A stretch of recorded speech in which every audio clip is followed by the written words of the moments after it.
I now call to order the regular session meeting of the Board of Commissioners of the City of Tarpon Springs on Tuesday, November 12, 2019 at 6:30 p.m. Roll call. Mayor Alahouzes? Here. Vice Mayor Terapany? Here. Commissioner Seaver? Here. Commissioner Carr? Here. Commissioner Donovan? Here. Tonight's evocation will be given by Reverend Mildred Smith from the Martin Herman Missionary Baptist Church and the Fire Department Chaplain. If you please stand and remain standing for the Pledge of Allegiance. Let us pray. Lord, we come giving thanks for another beautiful day. We're grateful for this beautiful city of Tarpon Springs. We pray for your continued blessings upon the city staff, city manager, city leaders, and commissioners and mayor. We especially pray for the first responders, police, and fire who are charged with keeping us safe each night. We pray for the residents and all of our visitors that come to this city. And now we actually bless this meeting. May sound decisions come forth that will enhance all who live here. In your great name we pray. Amen. Pledge allegiance to the flag of the United States of America and to the republic for which it stands, one nation, under God, indivisible, with liberty and justice for all.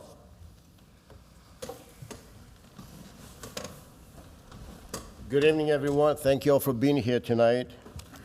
Tonight, we will start our meeting with a special presentation in memorial resolution for Peggy Prestos.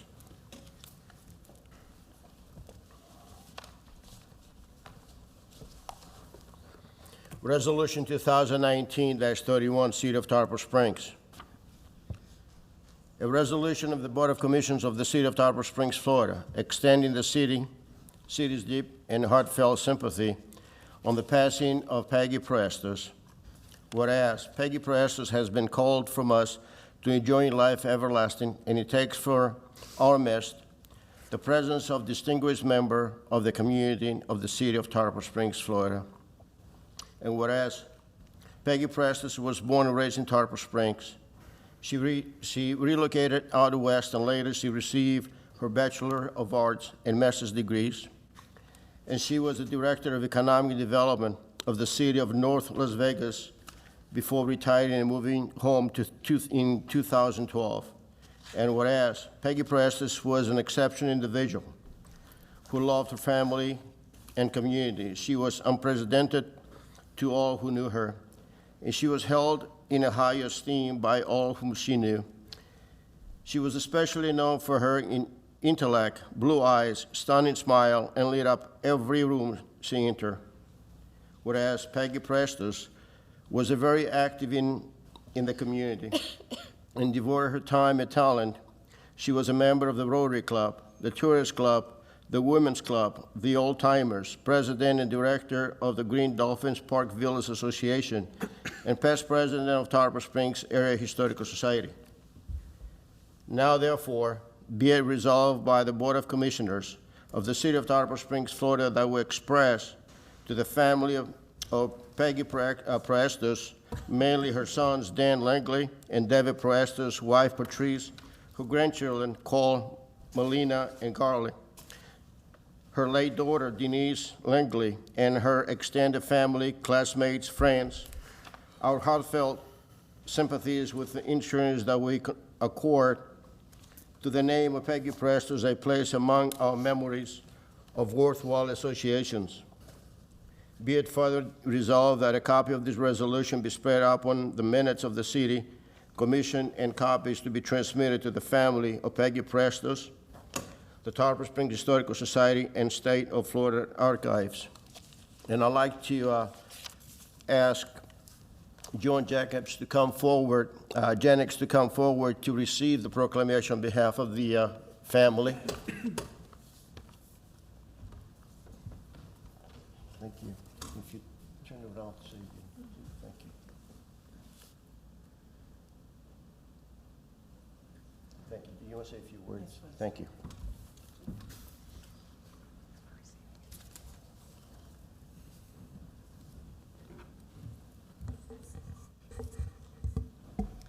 Joan Jennings, 2204 Pine Drive. I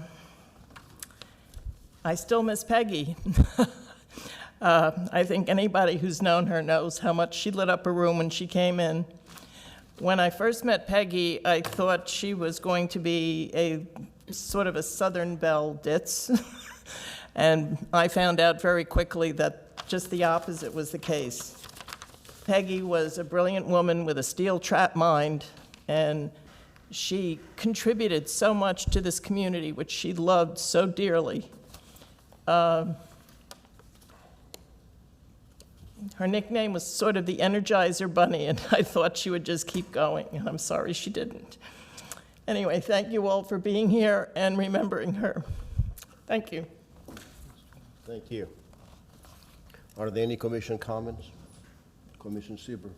Yes, Peggy was a friend, and I belonged to some of the organizations that she belonged to as well. And she was an inspiration to so many, and such an advocate of Tarpon Springs and everywhere, like the Energizer Bunny.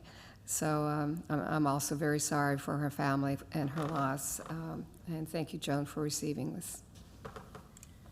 Commissioner Donovan. Thank you, Mayor. Yeah, I did not personally know Miss Prestis, but I'm so thankful for all that she did for our community, and I'm sure she'd be honored by all our friends that came out tonight. So thank you, guys. I would like to extend my condolences to the family of Miss Prestis. She was a very good person and a very good friend of mine. I'm missing her a lot. May her memory be eternal. Are there any public comments on this item? Yes, sir. If you please come forward, state your name and your address for the record.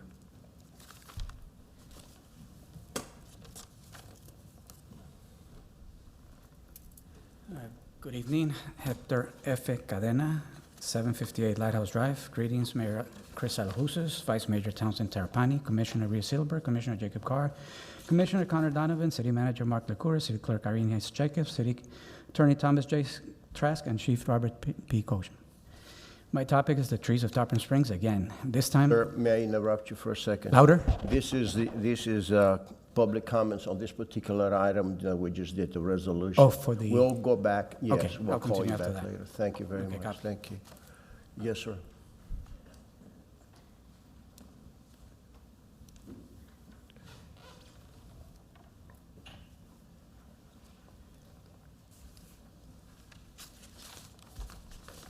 My name is David Vladiver. I live at 2105 Pelican Court in Tarpon Springs.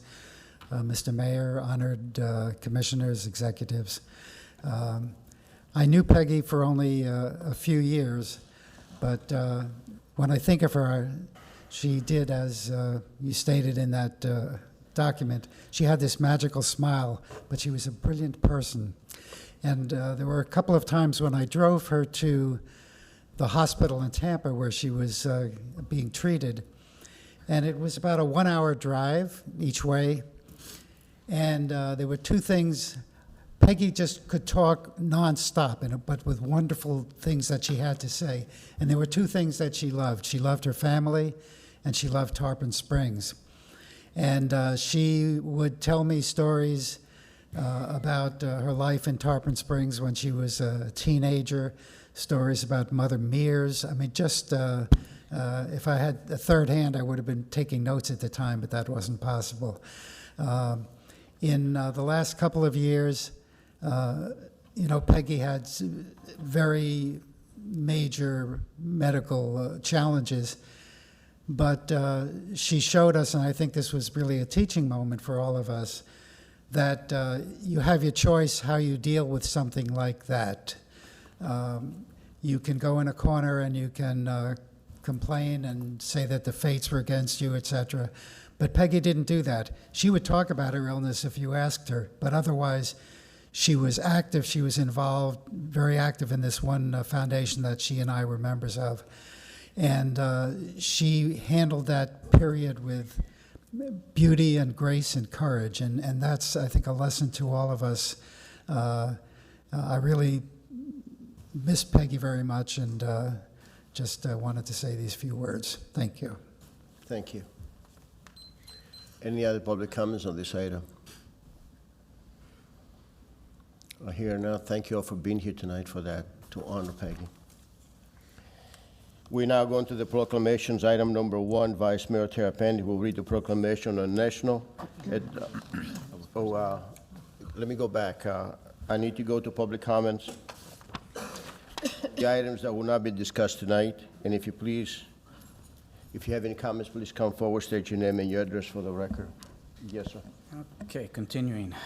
Hector Cadena, 758 Lighthouse Drive, Tarpon Springs. This time I will restrict my request for help with the damage caused by live oaks on Lighthouse Drive and West Winds Boulevards. Whereas 801 West Winds Boulevard has a live oak tree in the median next to the driveway that has damaged the apron at that location, causing a trip hazard, that the arborist has correctly requested that the owner of the tree, prior to the city of Tarpon Springs doing any repairs to the apron, to please remove the tree causing the damage. Plainly explained, remove the tree and the city of Tarpon will repair apron. Whereas 754 Lighthouse Drive had a live oak tree in the median next to the driveway that had damaged the apron, sidewalk, curb, and street, and caused also a trip hazard that Code Enforcement Officer Gasson issued also correctly in order to have the live oak tree removed. After the removal of the tree, the city of Tarpon Springs marked off a box that included the damaged apron of this property.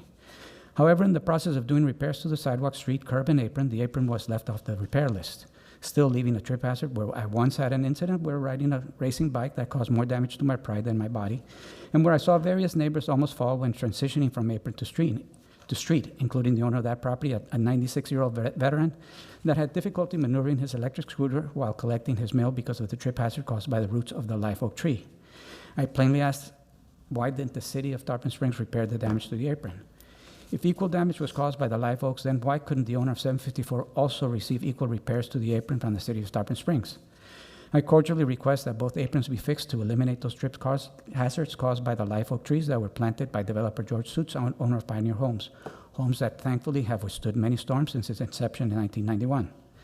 On a different topic, if time still remains, I'd like to announce that West Winds of Tarpon HOA would like to do a garage sale on Friday, December 6th through Sunday, December 8th, 2019. Hopefully many of our neighbors will join us on those dates to empty those garages that are overflowing with stuff. Lastly, from AM New York, Tuesday, October 29, 2019, AMNY.com, an article titled Slamming Gates of Flooding. Could New Barriers Prevent Surge of Destruction from the Next Sandy? This was a story that first appeared in the Long Island Press by Timothy Bolger at AMYNewYork.com. Who will we, the city of Tarpon Springs, sacrifice to save our city from the encroaching waters? And the rest is just a link to the pictures of those damages and copies of the story. Thank you. Okay? I'll submit those to you. Can we have a copy of that? Yes. Thank you. Thank you.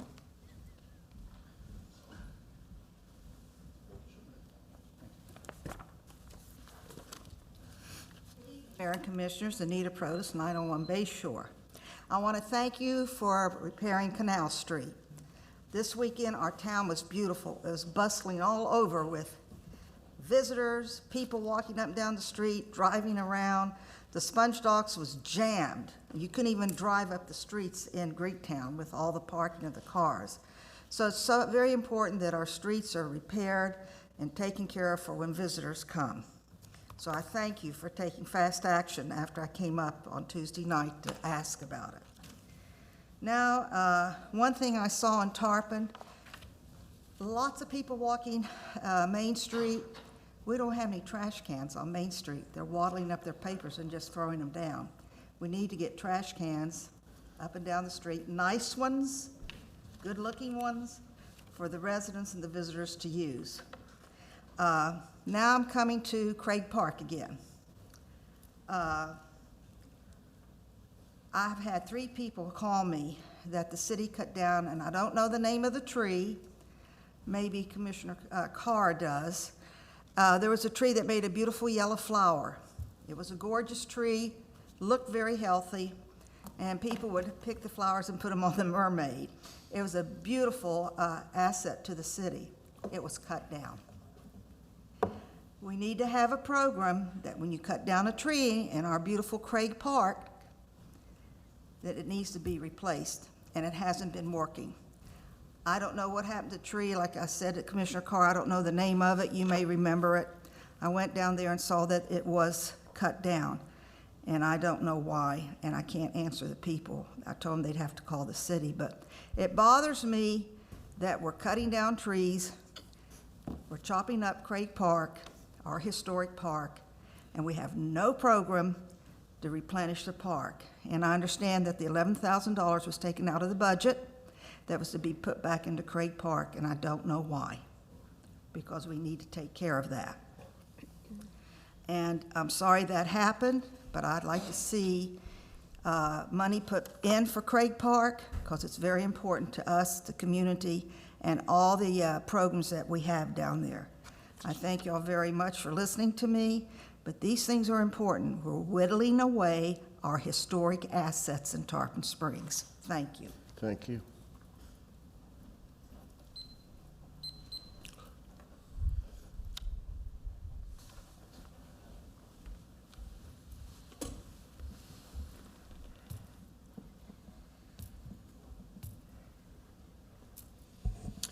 Peter Lax, 514 Ashland Avenue.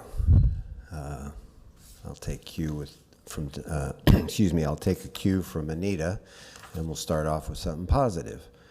I went out to Sunset Beach the other evening, and I got to say the rework of that deck is wonderful.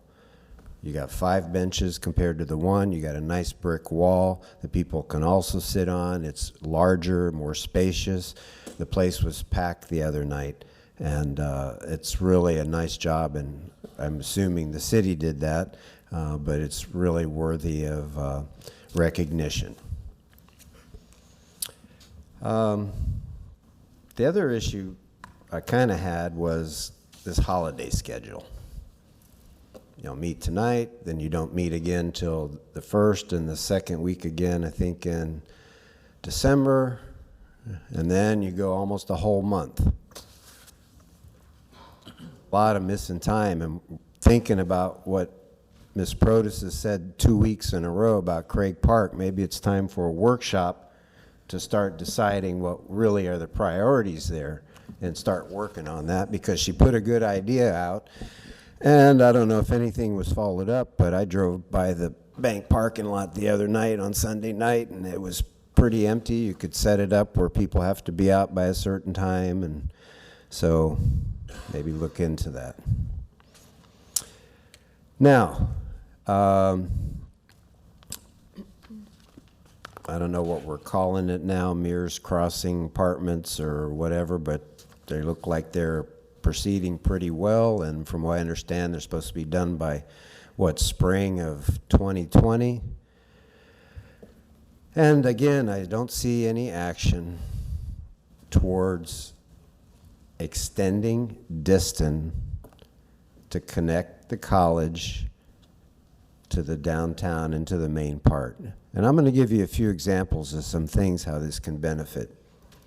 Traffic-wise, y'all all know certain times of the day, people come up Belcher Diston, go out to Curlew, try to turn left or right, that backs up, you get an accident 19, forget it. That traffic on alternate 19 is all the way past Criseps. This is car parking. Secondly, if you have an issue in Harbor Oaks, and I'll address the fire chief about this, Harbor Oaks, which way is easier? Do you go down MLK and alternate 19, come back around Curlew, or do you go out 19 and come back around, where if you had Diston open, just go straight down? Same thing for police officers having to get into that area. 2 things. Third, you've got an opportunity to set up a transit system where either, and I don't know who the PSTA board member is, or if it's something we can look at, extending an individual trolley, but commuting back and forth from Tarpon Tower, the city police fire department, the bus depot over there on Huey, and a shuttle down to SPC. You could even work with Tarpon Tower to set up a park and ride where people could park there and catch the trolley or whatever you have going back and forth. These are all things we've been talking about for years and years and years. And I know for a while there was a mayor on the board who didn't want to put through that road on Diston. But we're past that time, and we need to look towards the future. And part of that is that Mears Mango Road is going to be open soon, and we need to be ready to extend Diston at that time. Thank you. Thank you. Do we have any other comments that will not be discussed this evening? On the items that will not be discussed this evening? I hear none. Thank you. We are now going to the proclamation. Item number 1, Vice Mayor Terrapini, if you please read the proclamation for the National Adoption Awareness Month. Thank you, Mayor. City of Tarpon Springs, Florida proclamation, whereas during National Adoption Awareness Month, we recognize the immeasurable love and support that adoptive parents and families provide to hundreds of thousands of children each year. And whereas we celebrate the life-changing act of adoption, bring attention to the millions of Americans who are eager to adopt, and to express our gratitude to the families who have welcomed children into their lives and homes. And whereas we must encourage all and recognize that children in local foster care programs need and deserve a permanent home to secure a more promising future with a forever family. And whereas adoptive parents and families who have adopted children require and deserve community respect and support. Now therefore, I, Vice Mayor Townsend Terrapini, by virtue of the authority vested in the Mayor of City of Tarpon Springs, Florida, do hereby proclaim the month of November 2019 as National Adoption Awareness Month. And that will be mailed. It will be mailed. Thank you. Are there any commission comments on this item? Commissioner Sieber. I just wanted to say something. This is kind of close to my heart because I was adopted. When I was living in Constantinople, my mother remarried a pilot in the Air Force, and it did change my life. And probably if that hadn't happened, I might still be there. So it changed my life, and I'm forever thankful to him. And again, this is important. Thank you. Yeah, thanks, Mayor. Yeah, my wife is also adopted at birth, and I know I have a lot of friends that also have adopted growing up, and I've known other families that have adopted individuals. And it really does change the trajectory of someone's life. It could be heading in one direction and not knowing. And if my wife wasn't adopted, I probably wouldn't have met her and married her at that point. And her parents really raised her like they're their own, and there is really no difference between if her parents actually conceived her and averse actually adopting them. There's no difference to them. So I know they're actually, they view her as their daughter. And it's really important to see the community step up. And I think it's a great thing to see so many members in the community do this. And it takes a special heart to bring in someone and welcome them and their family with open arms. Thank you. Are there any public comments on this item? Hear none. Thank you. We're now going to the item number 2, which is another proclamation. Commissioner Carter, if you please read the proclamation on World Diabetes Day. City of Tarpon Springs, Florida proclamation, whereas World Diabetes Day is every year on November 14th, created in 1991 by the International Diabetes Foundation and the World Health Organization. And whereas diabetes is a chronic disease that leads to serious health conditions and in many ways can be preventable. And whereas diabetes remains the 7th leading cause of death in the U.S., and whereas research shows that people at high risk for diabetes can lower their risk of type 2 diabetes by staying at a healthy weight, eating well, and being active. And whereas learning how to self-manage this condition through diabetes self-management education is a cornerstone of treatment. And whereas the City of Tarpon Springs recognizes that the need to increase awareness and focus efforts to prevent and or decrease the adverse effects of diabetes. Now therefore, I, Commissioner Jacob Carr, by the virtue of the authority vested in the Mayor of Tarpon Springs, Florida, do hereby proclaim November 14th, 2019 as World Diabetes Day, and this will be mailed. Thank you. Any commissioner comments? Commissioner McCall. So my wife has type 1 diabetes. It's much different than type 2 diabetes. And here's just a couple statistics. She's pricked her finger 25,681 times since she's been diagnosed with diabetes at age 18. She's changed her insulin site where her insulin pump goes 1,325 times over that time as well. And she's lived with diabetes for 5,436 days. Type 2 diabetes is different. It's a juvenile diabetes, and it's something that when someone has juvenile diabetes, they have to make sure they're giving themselves insulin every time they eat something if it has any sugar or carbohydrates in it. And then if their blood sugar drops below a certain number, they need to make sure they're eating candy or juice or something along those lines as well. And the technology has come a long way to where they have a device that could read their blood sugar every 5 minutes. And so they can alert them and tell them if their sugars are trending up or trending low. And it's great to see that this technology is available because it's something that I could track on my phone, or a parent can track when the child is having starting to have a low or is really high and they need to correct the high as well. So it's really encouraging to see that diabetes has come so far, because it was a death sentence when you had type 1 diabetes at the turn of the century. And now with when the doctors found out that you could use insulin to help cure a high blood sugars, it's really helped transform and really made the, I guess, hope for these individuals that have type 1 diabetes and really succeed in life. So I'm grateful for all the new technologies that have come out in this. Thank you. Commissioner Carter, I want to thank you for requesting this proclamation to be read. My family also have diabetes, runs in the family too, and I'm very glad that the medical improvements that we have now, and makes it easier for the patients. But yeah, this is a disease that many people are suffering in Tarpon Springs and every place else. Thank you for doing that. Any other commission comments? Are there any public comments on this item? Here none, thank you. And now we're going to the consent agenda. Number 3 is the attorney fees for Johnson & Johnson. This is the invoice 5214 and 5215. Special events, Light Up the Bayou, December 24th, 2019. B is the Epiphany Procession, January 6, 2020. Number C is the Glendy Celebration, January 6, 2020. And D is Dr. Martin Luther King Jr. Celebration, January 18, 2020.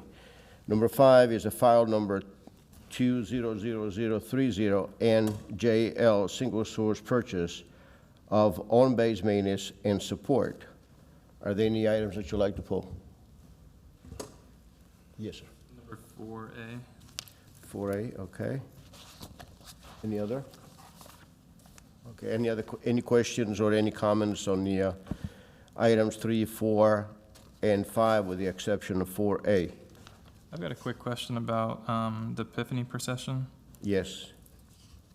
City manager, I was looking through, and I'm not sure if I have it mixed up with the Glendy celebration and the Epiphany procession, but the trailer for the bathrooms, is that going to be at the top of the bayou again this year? I know that was an issue in the past with having facilities available. I don't believe it's on the schedule to be at the top of the bayou. Okay, is that going to be at the Glendy? Or we have any plans for that? I mean, if not, I think it'd be a good idea to have that available somewhere, or if we need to rent porta potties to put in towards Court Street, away from the procession. I just know there's a lot of people in that area, and some of the business owners opened up their buildings, so I just want to make sure there's something available. Okay, we can look at that, yes. I think we had that last year. In the past, there's a It was trailer, I last year. thought. but- Yeah. And I assume that would have been the same way. I know we had one when we had restroom The renovation new and stuff, but trailer we that can we look at got, yeah, it was there. Thank you. Any other comments? Are there any public comments on these items?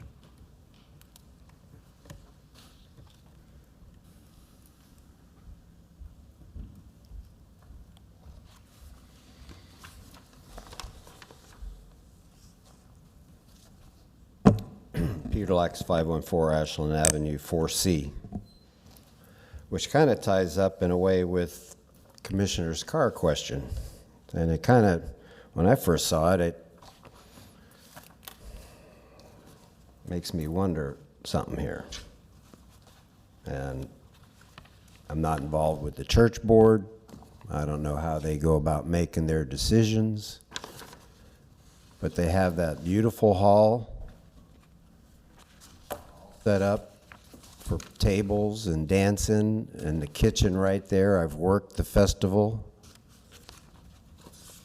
Meantime, we're going to close off the park for 4 or 5 days now, which means the boat ramps are closed off, your access to the park is closed off. This, you know, when there's an alternative that's apparently even more viable to using the park, I question it. They've planned for it, you're going to vote for it. I'm sure that's how it's going to work, but maybe that needs to be rolled into any workshops on Craig Park as to what type of special events, because I don't know if they're charging fees where it means fencing off, but just when you got a nice facility to have it and to have all these other extraneous things that the city has to be put through and the park being closed for 4.5 days, then I think that needs to look at it a little bit more thoughtful. Thank you. Thank you. Are there any other public comments on these items? Yes. Milton Smith, 400 South Levis Avenue, Tarpon Springs. I just want to make a comment on the Dr. Martin Luther King event for this year. This will be our 25th event for the city of Tarpon Springs, and it's grown each year. The last couple of years has been really nice.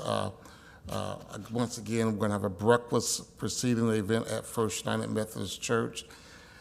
This year we had 4 bands in the parade, and we're looking for that to repeat, along with the festival in the park. We're planning a barbecue festival in Dorset Park. So I just want to say how grateful we are to the city for all of their support, all of your support over the years, and we're just looking forward to a great event in 2020.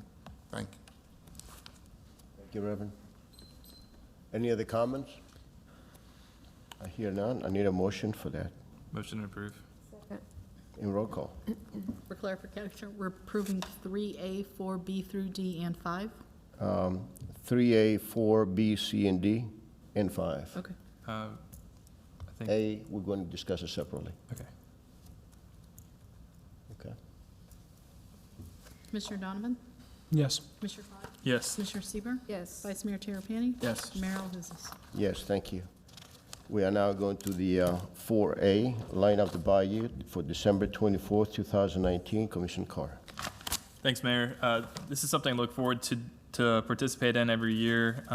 Since I was a child, I grew up around Spring Bayou. I loved walking out there with family. It's a great time to meet with friends and loved ones that are visiting in town, that are visiting their families. I've noticed the last year and sometimes in years past as well that the bags were double stacked.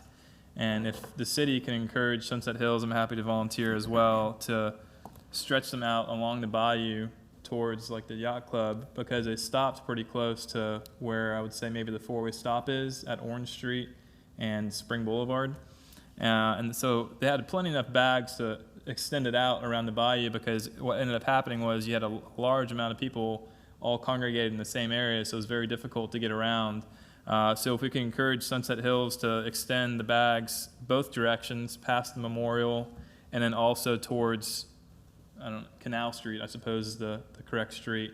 I think it would really, it looks beautiful for one thing to have the whole bayou lit up instead of just the portion around the city dock to the memorial. And then also it gives a chance for more people to walk around and residents to walk around without being on top of each other.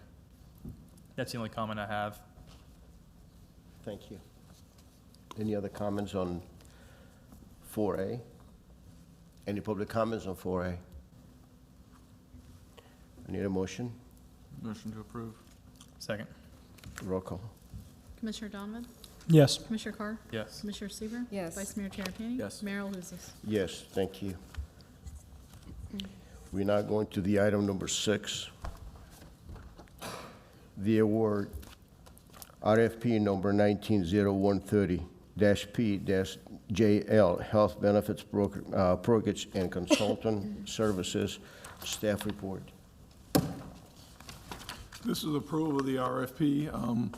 Most of the committee that was involved is here to answer questions. Of course, Bob Cochin has been responsible from working from this commission-generated item to bring it to fruition. So I'll have Jane go ahead and start, and then they're here to ask and answer any questions you have about this. Honorable Mayor, Board of Commissioners, I'm here on behalf of the Benefits Committee to recommend that you approve RFP number 190130-P-JL, Health Benefits Brokerage and Consulting Services to Garing Group, Inc., for an initial 3-year period from date of contract execution in an amount not to exceed an amount of $369,000 for citywide use. I'd like to give a little bit of background. In an ever-changing world of benefits, new delivery models are being introduced at a great rate. We found that we are trying to secure the most complete employee benefit package with coverages at a reasonable cost. That is a program that best suits both the city and its employees, considering a combination of service, level of benefits, and premium cost. In light of that, we decided that we needed to contract the services of a professional benefits consultant. We had an evaluation committee that was, had representation from fire, police, general employees, research and information, and HR. Each proposal was different in the manner in which they approached the requested information. There were differing focus, differing depth and number of services provided, different models of delivery, the pricing a la carte versus all-inclusive. The committee scored the proposers according to the responses categorized as 1, qualifications and experience of the firms, more importantly, the qualifications and experience of the actual team which will service the city of Tarpon Springs. 3, experience in working with government entities. 4, their technical approach. That is the how are you going to do it. 5th, the responsiveness to the requests, and that varied very vastly. Lastly, the references provided by each proposer. You have a whole list of things that we submitted in your backup. I would like to talk about some of the things that we found that were different. We had specific hourly limits on the monthly services that one company would provide. Sometimes the service team was not specified. One had an off-the-shelf model because they referred to us as the Board of Commissioners for Citrus County. Some of them had limited responses to the requested information. Some of the outlines were vague as to the services provided. There are also the depth of representation, from advice to tools to hands-on assistance. We talked about the difference in services. I would also like to point out some of the things that were not mentioned in your backup with regard to the successful bidder. Let me find my list here. Let's see. Okay. We found that the company that we're recommending provided a great deal of value-added services. They named the members of their team that will service the city's contract would be, they're all cross-trained so that all can answer any questions that can be posed. In other words, if somebody's out of the office, you don't have to wait a day or two to get an answer. They also provided a detailed timeline for all of their activities. They seemed to know what they were going to do and when they were going to do it. They also provide some software and some cloud, web-based added valued services such as Think HR and benefit questions answered at no additional cost. They offer over 200 safety training courses. They also offer HR Hotline, HR Library, and LearnPro. These provide answers to workers' comp questions, employment laws, harassment, ERISA, COBRA, FMLA. They will also provide an annual employee benefits guide for every employee. They will do payroll stuffers. Which I found intriguing, was they'll provide a job description builder, and they also have salary benchmarking tools. All of these value-added services are at no additional cost. And that's my presentation. Thank you, Jane. Mr. Licorice, thank you. I'd like to thank the evaluation committee for their work. The selected gearing group with 85 points and the cost of $369,000, which is the highest from all of them. I had several questions on why it was selected at, and the memo that we received today from Police Chief Cochin kind of explains that. One of the questions that I had, what are the cities that actually using this vendor, this consultant? And near here, we got Dunedin and Oldsmar. Do we know what's their satisfaction level? How do they are they happy with their services that they're getting from this vendor? Well, Oldsmar, I believe, has been using them for several years. Yeah. So that would indicate to me that obviously they think highly of the services they're getting, or they wouldn't be with them. Same with City of Dunedin. They have recently issued an RFP, I believe, for a wellness clinic, whether that's, I'm not sure what stage that's at. But the feedback we're getting from other entities is that they're very satisfied with the extra services, the fact that they go beyond what is required. Yeah. It's very important that we have a consultant that is actually providing good service to us with that. Healthcare is probably the most important benefit that we offer into the employees, so we have to make sure it works properly. I also like to say that sometimes the cheaper price is not always the better price, so I'd like to hear from my fellow commissioners. Vice Mayor Terrapini. Thank you, Mayor. I just want to, say that I'm appreciative for y'all bringing the Garing Group to us. I understand that the contract is for $369, but that's over the course of 3 years. And I feel pretty confident that throughout the course of the year, for $120,000 or so, $123,000 a year, I feel like there's some value add there that will help save us money in the long run, and in theory, pay for that annual cost. And I'm hopeful that in the long run that we in fact, do better for ourselves by going through this process than staying with the League of Cities. I know that it's something that's been talked about by this commission and other commissions for years, so I applaud this commission for actually making the jump to explore this. And I certainly can appreciate understanding what you get and what you pay for. So I'm good with what's being proposed, but I do have a question regarding the funding, and I'm curious why we're using some funding from water and sewer.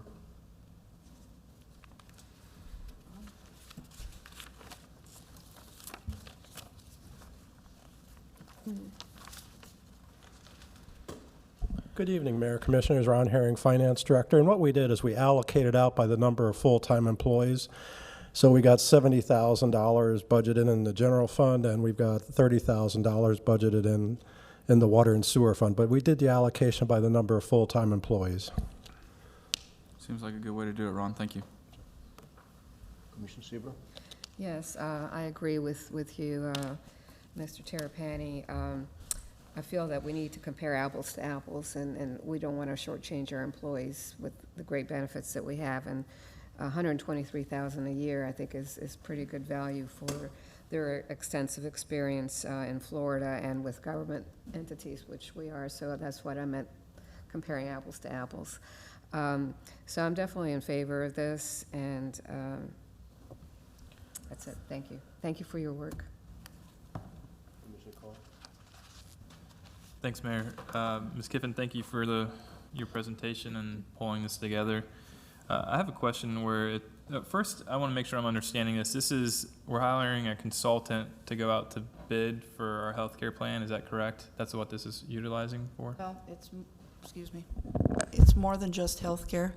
We're having them do a complete analysis of all of our benefits, including voluntary benefits, and that would include dental, group life, LTD. We have a company that currently provides numerous voluntary benefits, and we need to find out whether we're getting a good value for the money that we're spending.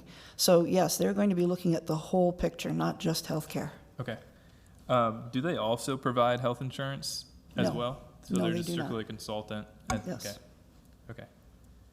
And then, so they would compare the League of Cities, what their proposal would be or what our current rates are versus what other proposals may be. Mm-hmm. They would handle all that and then present it to us as a board? Yes. Okay, great. I think it looks good. Thank you. Commissioner Donovan? Thank you, Mayor. Yeah, I just had a few questions. If you look at our second page of our backup, it kind of ranks them on a point system. The Garing Group got 85 points, Foundation Risk Partners 71, Gallagher 69, and FBMC 63. I just didn't see it anywhere in the backup. What's the rubric for the point system? Like, how do you decide how many points people are getting? That to Mr. Jackus. Jay Jackus, Procurement Services Director. I'll read down the list, the same list that Jane had. Qualifications of the firm is 10 points, 10 points for qualifications of the team, 20 points for government entity experience, 25 points for fee, and Jane did mention the fee because procurement scores that based on a formula. Technical approach is 25, and responsiveness and references are 5 points each. Total's 100. Okay. And who scores it? The evaluation team. Okay. The So consensus. They come to a consensus score. okay. So they're getting together and they're deciding on the final number for each of those sections? Correct. Okay. And I just wanted to clarify too, similar to what Commissioner Carr asked, are the coverages, everything like that isn't changing? This is just strictly a consultant to make sure that we're getting the best value Yes. for our health They're going insurance to help us plan. develop the RFP for the insurance package. And then what were some of the and this might not be a question for you, Jay, but what were some of the weaknesses of the other plans? I know you had mentioned all the things that this plan provided, or not this plan, excuse me, the Garing Group would service, but just some of that stuff. Can you go over it again for me a little bit slower? Yes, I can. In some cases, the service team was not specified. So unless they specify, they can give you all sorts of qualified, credentialed people in their hierarchy, but you don't know who you're going to get. That's a concern.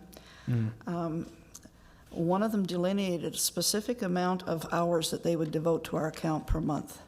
That seems quite restrictive, because does it mean that we're going to pay more if we go over, or are they just not going to do it for us? Those are the kinds of things we looked at.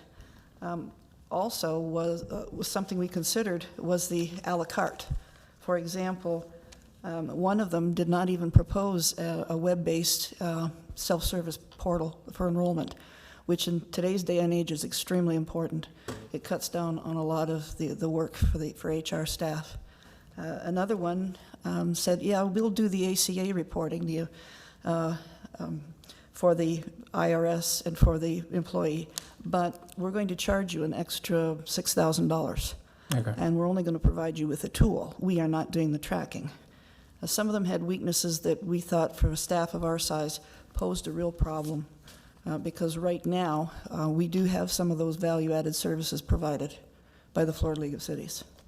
So Okay. it's important that we continue as much as we can the level of service we can provide. Okay, thank you. That's all the questions I have. In the future on stuff like this, I would like to see the other proposals in the backup, just to make sure it's apples to apples. I know I trust the committee, but I just in our backup anyway, I'd like to see the other proposals. But I'm good other than that. Thank you, Jane. Another question. Go ahead, Commissioner Carter. Jane, just real quick, so if they decide, this consultant decides that the Florida League of Cities is the best approach to stay with the Florida League of Cities, are they just still a consultant over the next 2 years then after that, or how is that? They would be, if you contract with them, it'll be for 3 years. They will go out and do an RFP every year. Okay, got it. Perfect. Thank you. Thank you.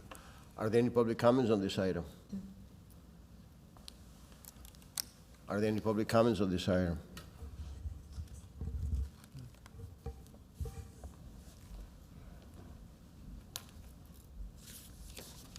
Good evening. My name is Anna Maria Studley. I'm the Director of Client Development for the Garing Group. I just want to thank you for hearing this item and for allowing us to respond to your proposal, your bid.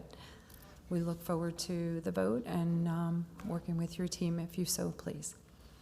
Thank you. Thank you. Any other comments? Any other public comments? I hear none. Need a motion Motion to approve. Second. and roll call. Commissioner Donovan? Yes. Commissioner Carr? Yes. Commissioner Sieber, Yes. Vice Mayor Terapany? Yes. Mayor LaHousas? Yes, thank you.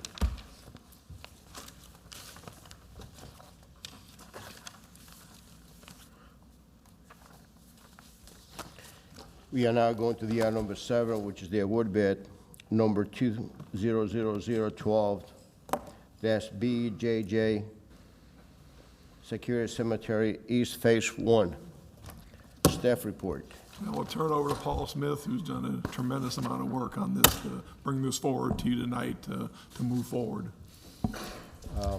Mr. Paul Smith, before you start, I'd like to say that, just to remind to everyone that the expansion of the cemetery on Jasmine Avenue was completed with the BOC, public input, and the recommendations of many professionals. If you tell us that, mention some of these professionals that actually been involved and provide us the input. And of course, this project will provide us with 813 ground plots, but also I'd like everybody to know that at this time, we do not have any ground spaces for burials in cemetery, and I'm receiving a lot of calls. People are very concerned about that. As a matter of fact, I received one last week that somebody passed away that they have plot available for them. So with that, I'll turn it over to you.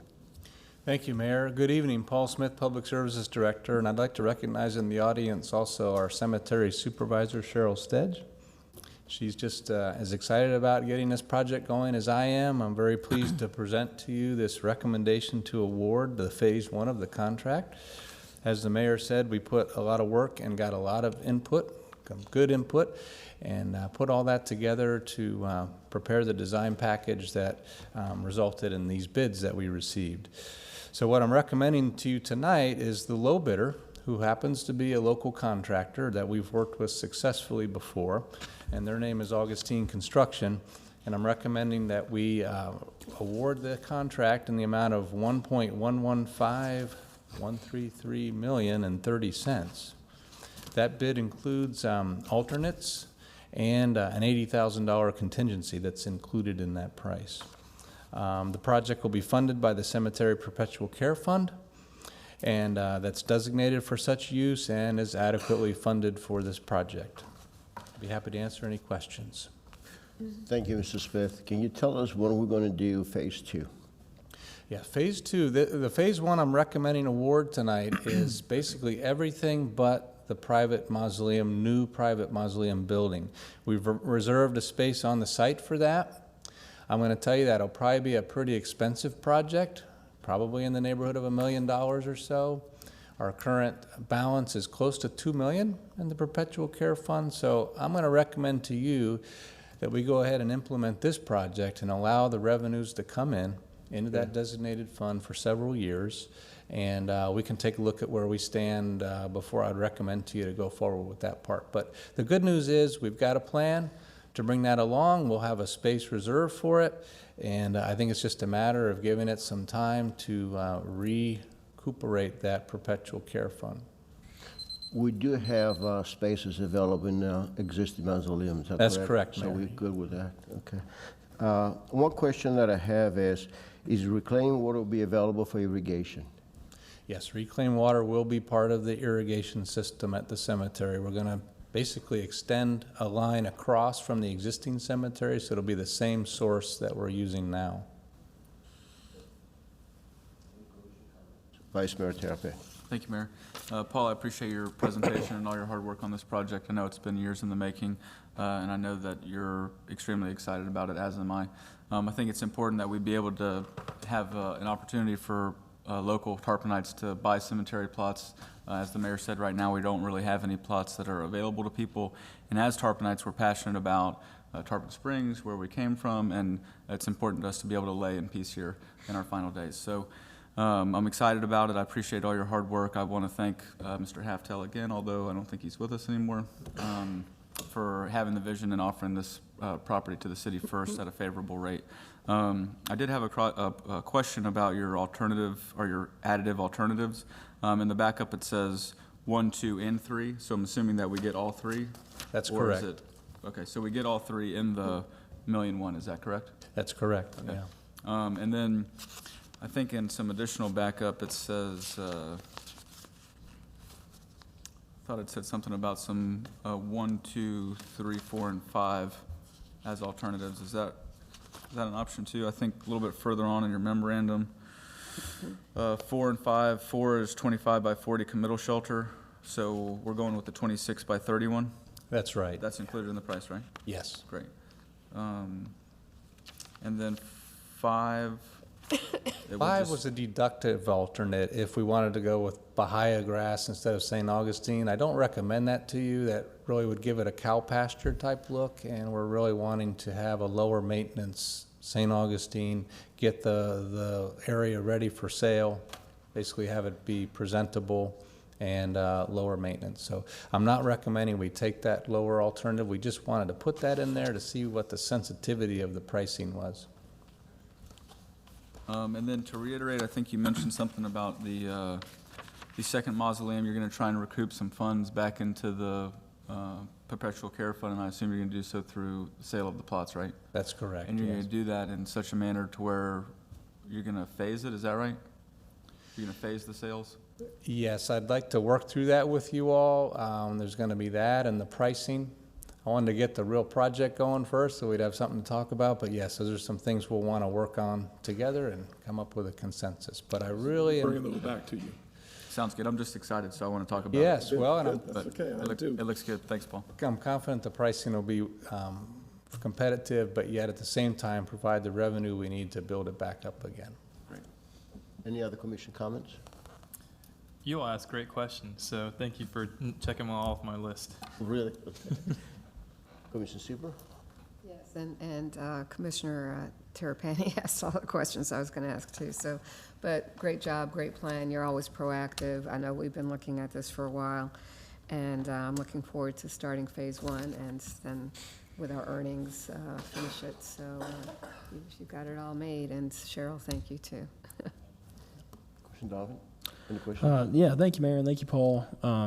Thank you all staff for your hard work on this. I was really glad that a Tarpon Springs-based business could get the business. And my only question left was just how long the entire construction would take to complete. Yes, we have a substantial completion in the contract of 150 days, which is a little bit under 6 months.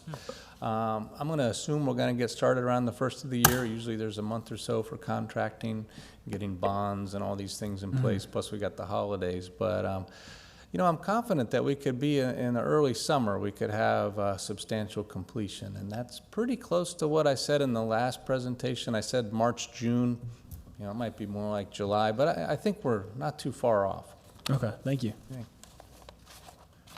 Thank you, Mr. Smith. Any public comments on this item?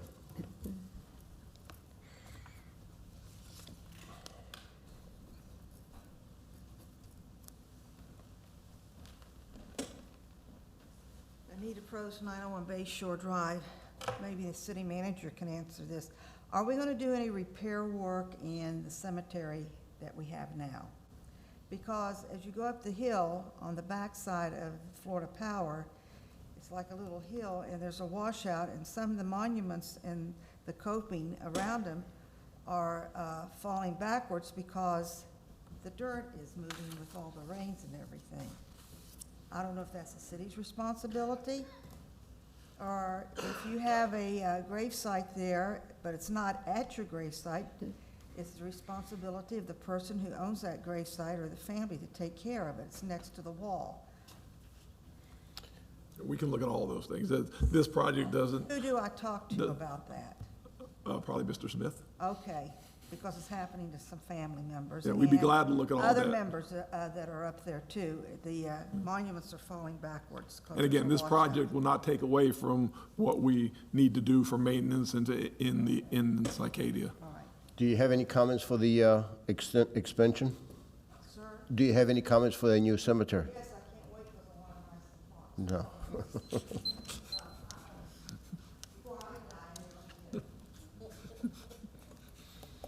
Any other comments on this item? None? I need a motion. Motion to approve. Second. Commissioner Donovan? Yes. Commissioner Carr? Yes. Commissioner Sieber, Yes. Vice Mayor Terapany? Yes. Mayor Alahouzes? Yes, thank you. We are now going to, item number 8 is to authorize execution of FDOT agreement for the US Alternate 19 utility work. I'm going to have Bob Robertson present this, and I promise not to blame the mayor for this expenditure, so I'll turn it over to Bob. Good evening. I'm Bob Robertson, Project Administration Department Director, and for this item, I'm requesting the board's approval to execute 2 agreements with Florida Department of Transportation.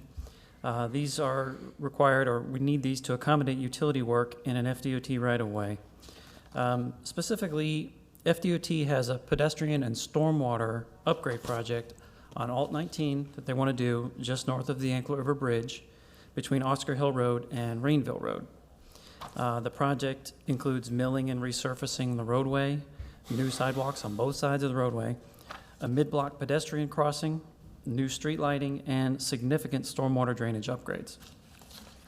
Now, the city has water and sewer utilities on both sides of this section of roadway, and the project will require us to adjust some of them. To facilitate seamless construction work, we have the opportunity to contract directly with the FDOT to include this work in their construction contract, basically packaging it all together in a single project that the DOT would manage. That is the purpose of the first agreement that is in your backup. That agreement is known as a UWHCA, which is a Utility Work by Highway Contractor Agreement, and through it, the city will reimburse DOT just over $77,000 to complete this utility work. The work will be completed per city specification, and technical documents were reviewed and prepared by the city engineer record, so we had input into what work's being done.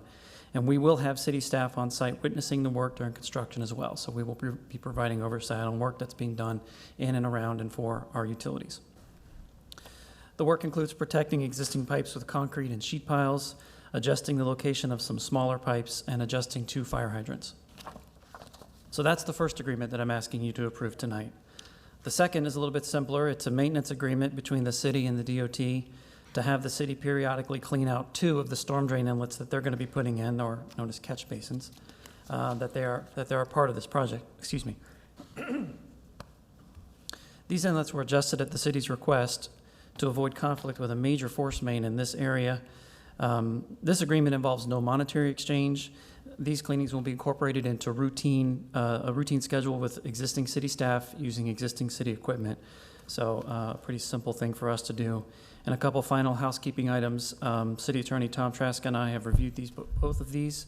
And the funding for the $77,000 comes from the Public Services Department's annual budget. They have a line item every year for projects associated with other roadway type projects. So they've planned for this as well. Not for this specific project, but they have this kind of thing built into their budget. So with that, I will stop for questions. Thank you. Mr. Licouris says, you guys are not going to blame me for that, but I wanted you to tell about how this came about. Bob, I want to thank you for working on this project. It means a lot to me. To me, it makes sense to have the same contractor to complete the project instead of have several contractors, and there will be a confusion and not knowing exactly what contractor is doing what. The second agreement is to assume responsibility to perform routine maintenance. That's something we should be doing anyhow. But I do have a question and suggestion. Since we only have one wastewater force main pipe serving the residents north from the Anklet Road, do you think it would be wise, beneficial, perhaps economical to place another pipe parallel to the existing one to be used as a standby for growth or emergency situation? So we'll have to dig it up again. Well, that's something we would have to look into, but that would be a major project for us to do, especially considering the condition of the bridge. Sorry, I have to keep clearing my throat. Should have brought some water up here with me. Our pipes hang on that bridge by design, so adding another pipe on that might be an issue. So we might have to look at something like a directional drill under the river. Not impossible and very common, but again, very expensive. So at this time, it's not in any kind of CIP, but I will make a note that you have. But if we have this pipe installed on the sections that it will be doing the construction now, so later on you're thinking about connecting it, I think will be beneficial, so you don't have to dig up again. Well, Mayor, that might make sense if they were actually digging up the whole pipe, but we're only talking about maybe a 20-foot section of pipe that we're having to adjust around. We're not digging up the whole pipe, we're not digging up the whole right-of-way. So to do what you're talking about is a major project, Okay, way beyond the scope of this. thank you. Vice Mayor? Mayor, just for clarification, you're talking about force main of potable water? No, wastewater. Oh, wastewater. Wastewater, Gotcha. yeah. I don't have any questions. I think this is a good project. Thank you. Just have, Commissioner Carr, yeah, go ahead. just have a quick comment. I appreciate the mayor and the city staff to actually working with FDOT on this, and I've been one to support if we're ripping up ground, or the city's ripping up ground, or any other government entities ripping up ground, let's take advantage and replace something while we can, or upgrade while we can, and not have to rip things up later on after they've already been put together and buttoned up nicely. So thank you for the foresight and looking down the road for this, and thank you for your help. Thank you. I also like to thank Mr. Chris Custer for his patience and for bringing this issue to my attention and to Mr. Licouris several years ago. Mr. Licouris, you remember? That we need to have sidewalks so he'd be able to ride his wheelchair from home, from his house to the sponge docks where he does his painting. Also like to thank the County Commissioner Dave Eggers for working with me, convincing the DOT to prioritize this project and do it first, because if we all remember, the FDOT was going to start from south and work the way up, so we were able to change that. So I want to thank Commissioner Eggers for working with us. Commissioner Super.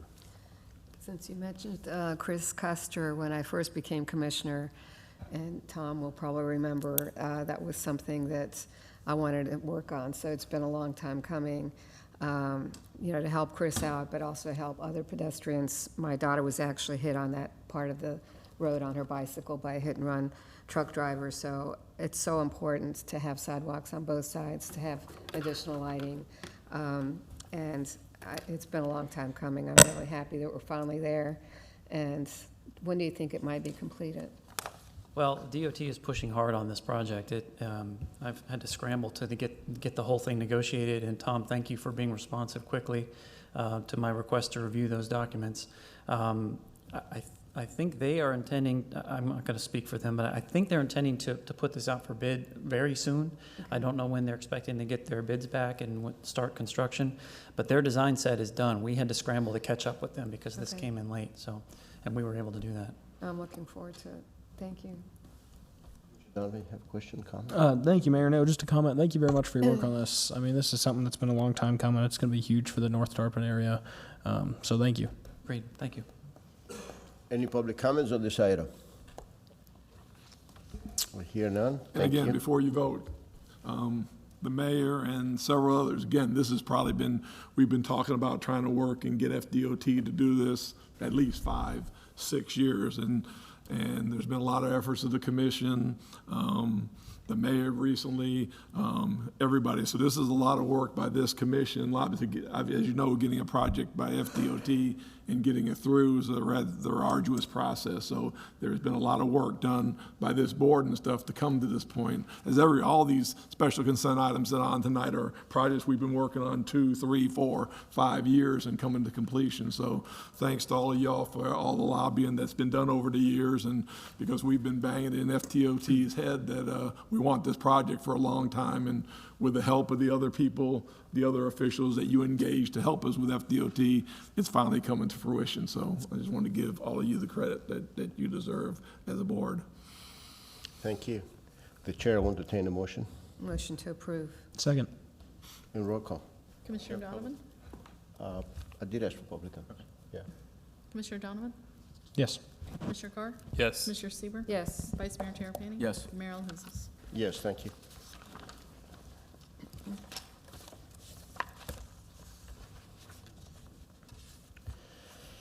We are now going to the item number 9, which is the award file number 190011-C-CM, City Hall Dias replacement utilizing GSA contract number GS07F5695P under Schedule 84, Homeland Security. Staff report. That's yours again, huh? allow Bob to stay up there since he's been working on this since 2017. This is something that we already been discussed. We provided guidance to the staff on how to build it. I guess now it's time to finalize and get it built, huh? Yes, sir. Thank you. You want to go for it? Thank you. So I'm Bob Robertson, Project Administration Department Director, and for this item, we're seeking the board's approval of a construction contract for a new dais to replace the existing dais here in this auditorium. As the mayor says, the design concept was approved by the board back in March. It will be a modular, collapsible system made up of 7 individual modules that will be installed in a similar semicircular layout as you have now. It will be installed on lockable wheels and designed so that each of the modules can fold up and be stored vertically flat back up against the stage behind you and locked to the stage. This is a mock-up example of the dais module that you'll see. It's not going to be that wood, but there is one sitting here. Being able to collapse it and store it is important. It was an important element and part of our design criteria. This allows the potential for future flexibility in programming here for this auditorium, maybe adding more seating or different flexibility with how you can use the auditorium using this space. And in accordance with the board's preference in March, it will be made of walnut.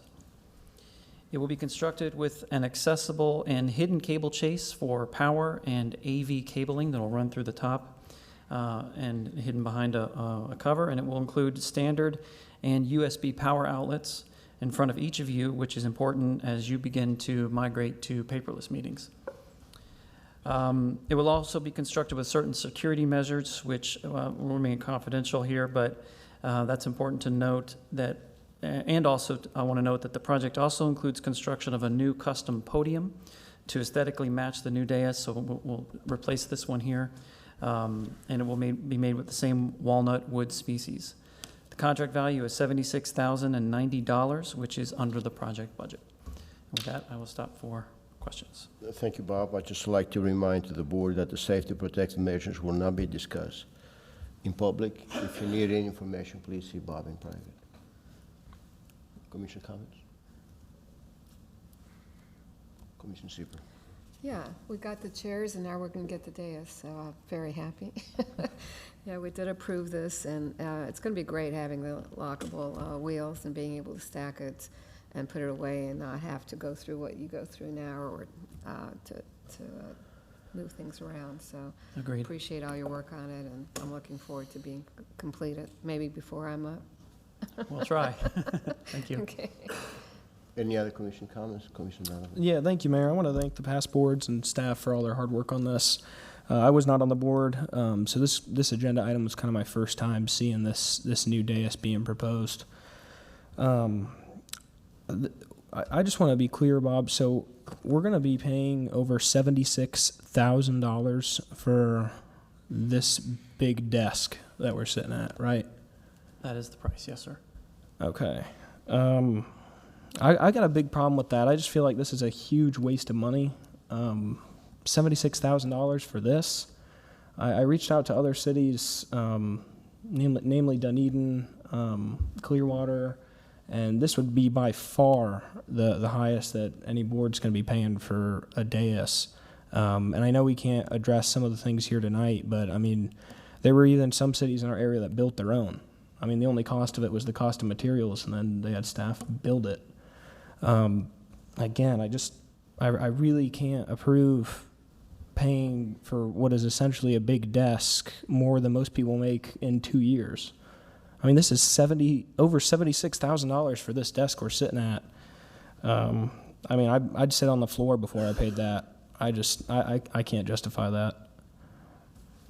Thank you. Commissioner Sieber, have Yes, as the mayor said, security situations will not be discussed tonight, but it's not just going to be a big desk. There are other measures that are going to be taken, and it's collapsible, it's movable, it includes so I mean, there's just a lot more to it than just a desk.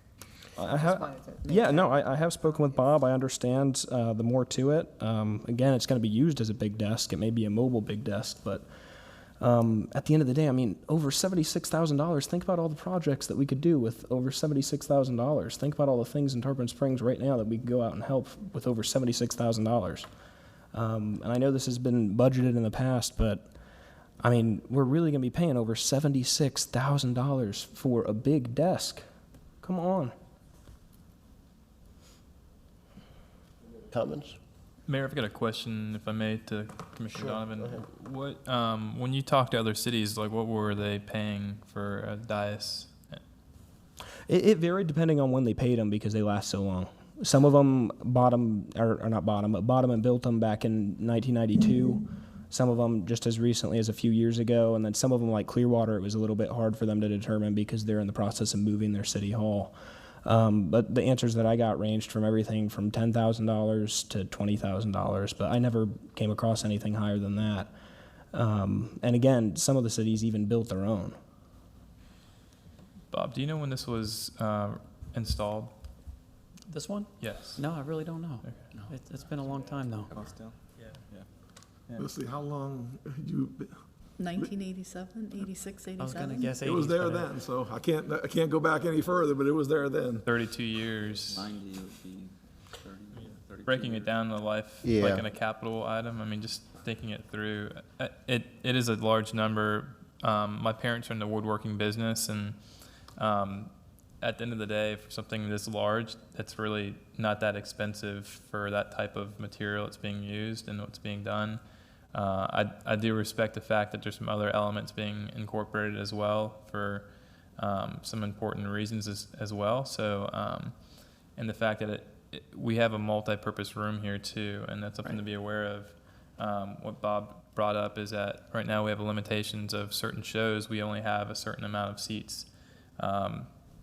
Once this is pushed up against the front of the stage, then you could add another 5 potential rows, and that's another aspect of growing this area too. So in this area, I do feel that we need to support this and move forward. So, but thank you for bringing this up, and your passion is obviously appreciated, but I think this is a good item to move forward on. Commissioner Carr, you brought up a good point, that we need the space for the special events. This dice here was able to disassemble and put it away and then connect it again. Well, this is not in shape to do that anymore. This is why they're not doing it. It's pretty old, and it is time to replace it. $10,000, I just see that to be unreasonable. I don't know you can get a project like this for $10,000. You probably, just a regular desk that I got cost me $4,000 bucks. So.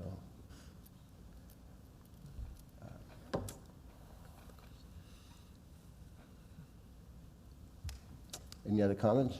Yeah, I got another one, Mayor. I just, again, I'm not saying that we don't need a new dais. So I'm not saying it doesn't have to be, mobile or the security factor of it. I'm not denying any of that, but I'm just saying we're really just settling on the price over $76,000 without seeing any others.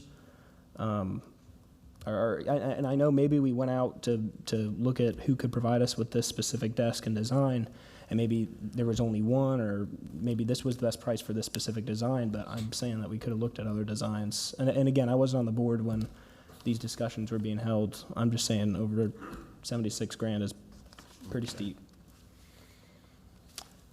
Any other comments? If not, I go to the public comments. Any public comments on this item? No public comments? Any other commission comments before we go to, before I entertain a motion? No. The chair will entertain a motion. Motion to approve. Second. Roll call, please. Commissioner Donovan? No. Commissioner Carr? Yes. Commissioner Seaver? Yes. Vice Mayor Terapany? Yes. Mayor Alahouzes? Yes, thank you. We are now going to the item number 10, Resolution 2019-36. This is the budget resolution for fiscal year 2019. Staff report. Ron? Good evening, Mayor, Commissioners. Ron Herring, Finance Director. Budget Resolution 2019-36 is being brought before you to budget for items that were not previously budgeted for in fiscal year 2019. It is a final budget resolution for fiscal year 2019. The items I've tried to list in the cover letter there. The major adjustment items are sanitation fund contractor fees, some additional expenditures in roads and streets, facility maintenance, and we've had some vacation sellbacks and terminations during the year. And just to mention, no general fund unassigned fund balance is being used in this resolution, and if there's any questions, I'd be happy to answer them.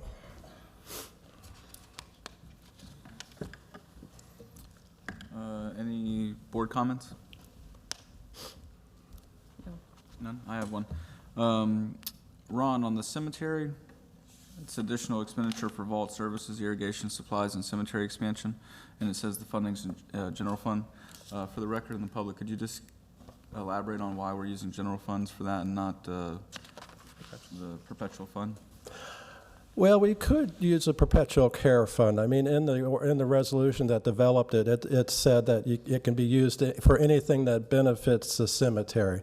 So it could be used, but our practice over the years to try to build up the perpetual care fund is just, take the revenues minus the capital expenditures. So yes, that money could be, the perpetual care could be used for that, but our practice has been just to use perpetual care for capital expenditures. Do you have any heartburn with using perpetual care for that? I have no problem with that, but we did have some additional revenues that came in to cover this, and we had some departments that came in under budget that was what I'm using to cover it. Unless, you want to maintain some of that money for perpetual care for the expansions of the cemetery phase 1 and eventually phase 2. But no, I have no heartburn in using it. I mean, I just, anytime we can use funds in a manner to preserve them for general fund or preserve them for local option sales tax, it just, those, we're less restricted in as far as how we utilize that money, right? Correct. So if there's an opportunity to fund something out of an account that we can only spend money a certain way, generally that's how I would like to try and do it. Yeah. But that's, I'm speaking for myself. And it's not a large sum of money. I mean, it's $15,000. $15,000, correct. I mean, to your point, Commissioner, I mean, we could use the 15 grand for a lot of things. So that's just my thinking. I would like to see it out of the perpetual care fund. If there's some support on that, then we can go from there. If not, we can turn it over and. Yeah, I could support that. I mean, what's the word perpetual care, right? You're perpetually caring for the cemetery, and that's what the funds, I think, are intended for in that situation. So I would support that, Vice Mayor. Thank you, Commissioner. So we're at Commission comments, Mayor. We're talking about the line item, $15,000 for the cemetery, additional expenditure for vault services, irrigation supplies, cemetery expansion, and the funding sources through the general fund. And I brought up the point that why aren't we using perpetual care fund for that? Okay. So we're just in discussion phases regarding that. Any other commission comments? I have no problem with that. Yeah, I would support that. But that's my only comment. So how would you like to do that? Would you like to make a motion on that, or just through? We need to go to a public comments, and then we'll come back to a motion, if you would. Okay. Any public comments on this item? Yeah. City Attorney, please read the resolution. Thank you. Resolution 2019-36, a resolution of the Board of Commissioners of the City of Tarpon Springs, Florida, amending the budget for fiscal year 2018-2019. That was a reading of Resolution 2019-36 by title only. Thank you. Again, do we have any public comments on this item? Here none. Vice Mayor? I'll move to approve the budget resolution for fiscal year 2019 with exception to the additional expenditures for the cemetery. The funding shall be through the perpetual care fund. Second. Roll call, please. Commissioner Donovan? Yes. Commissioner Carr? Yes. Commissioner Sieber, Yes. Vice Mayor Terapany? Yes. Mayor LaHousas? Yes, thank you.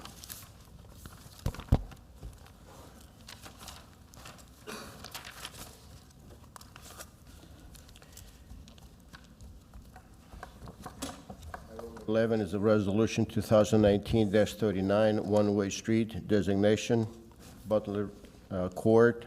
City Attorney, if you please read the resolution. This is Resolution 2019-39, a resolution of the Board of Commissioners of the City of Tarpon Springs, Florida, authorizing the city to post Butler Court from Sunshine Drive to Lakeview Drive as a one-way street from west to east and providing for an effective date hereof. That was reading Resolution 2019-39 by title only. Thank you. Staff report. Tom Function, Public Works Director. This street over here, Butler Court, is in the Ganoia section of Young Subdivision, which is located south of Keystone Road and east of US 19. Recently, a number of vacant lots that have been there have begun getting developed, and of course that added more traffic through that section. And we temporarily, with the direction of the police and the fire department, we had designated the roads as one-ways and a one-way to get traffic flowing through there. After the work was, most of the work was completed, the city came in. We widened and paved Sunshine Drive, improved the intersection at Plaza, cleared and trimmed trees, and made it available for emergency vehicles to pass by. The only street we had an issue with was Butler Court, which runs from west to east. It's narrow. It's only had 16-foot of clearance in order for emergency vehicles there, so we realized that after a while we could designate that as one way and return the rest of the streets in the subdivision to two-way. As you can see in your backup over here, I have a map there showing that one-way designation and also a letter from the fire department along with the police department agreeing with this reconfiguration. Thank you. Have we communicated that with your neighbors there? Yes, I put a door hanger out last week. I got a number of positive responses onto it. It seemed like they're all on board with this. Thank you. Commission comments, Commissioner Carr. Thanks, Mayor. Thanks, Tom, for the presentation. I drove out here a couple weekends ago and was surprised to see the one-way signs and different things going on. So thanks for bringing this back up. The one question I have is when I'm looking at Plaza and Sunshine, it says no through traffic sign there. This is a public road, correct? Yes, sir. Okay. So what's the reason for no through traffic down a public road? In a case like this, you'll have traffic to the very end, but you don't want to go completely around since it's going to be a one-way.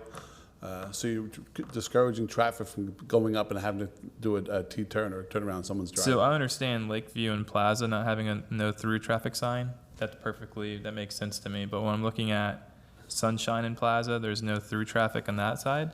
I don't support that sign being there currently. It just doesn't make sense in the way the neighborhood's set up. On what section?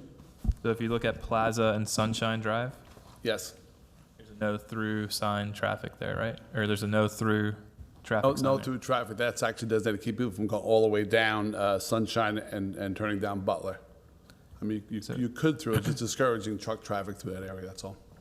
But I can remove it, that's. Yeah, it just doesn't make sense. It's a public road, it's a neighborhood road, so, I mean, why have extra signs that litter the road, right, if we don't need them? Well, again, I'd like to hear from the public safety aspect, because a lot of that stuff was public safety, so is there any public safety concerns with that sign being there?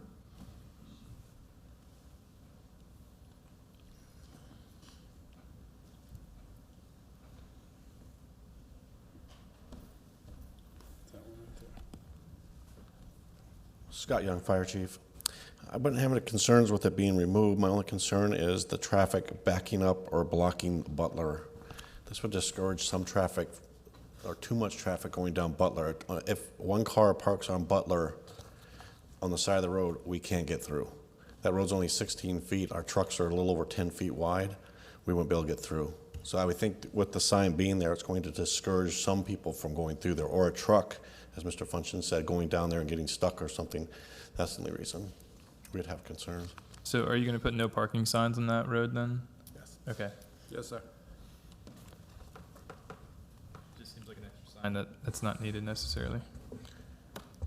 Any other commission comments, questions? Just to piggyback off Commissioner Carr's comments.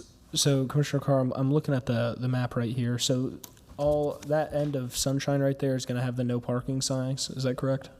There'll be no parking signs throughout the whole area. Okay. Yes. So then what about the new no through traffic sign? Is that just up to us, or is there a safety concern about the no through traffic? Are you just saying that if traffic gets backed up there, we can't do it? Is that what you're trying to say with the no through traffic thing? Well, to discourage anybody going through there, stopping, people do that all the time, for whatever reason. Our concern is Butler. We can't get through Butler if there's just one car on the side of the road. We won't be able to get through with our trucks. And that could, have huge consequences to anybody down there in those homes. But just to answer your question, the signs and stuff, the only thing that is under the control and needs approval of the commission is the one-way status up there. Now, your consideration, if it doesn't have any public safety concerns, I have no mind listening to you and stuff, but really, signs and that sort of thing are not, the one-way is something that the commission, a final one-way, not a temporary one-way, being the final one, is what the commission does. But if it doesn't cause a serious public safety concern, and that's your suggestion, then we would look at it and take it out if we thought it wasn't needed. But that's, the one-way thing is the only thing seeking approval for tonight. Okay. And Tom, you didn't get any negative feedback from the residents at all? No. Okay. All right. Thank you. What we need to keep in mind is, this is not, we're not doing that for convenience, we're doing that for safety concern, and we must listen to the experts, and they are the experts. And if anything happens, they need to have enough, wide enough for them to serve the fire department needs to go there to put the fire out. So, any public comments on this item?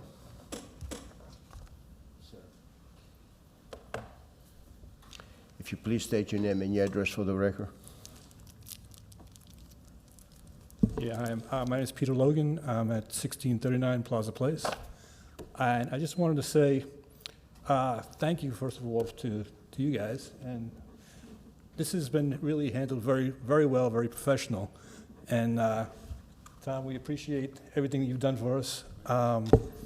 And we're just very happy with the way it's worked out. So thank you. Thank you.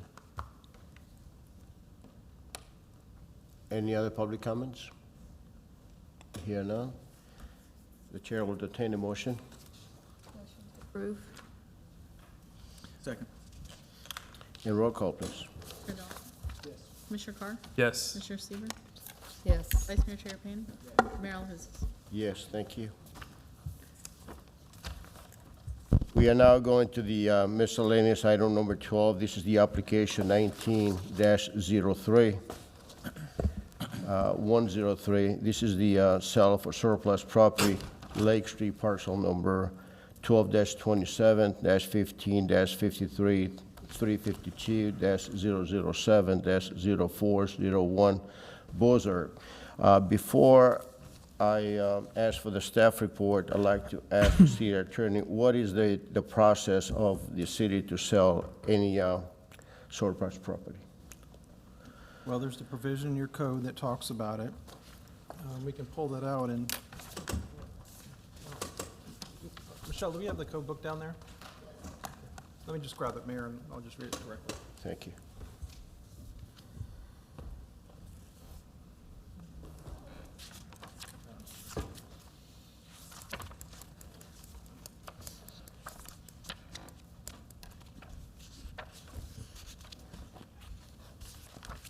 Sir, we have to go to staff report first, and then, thank you. I may have it right here. I may have already pulled it out.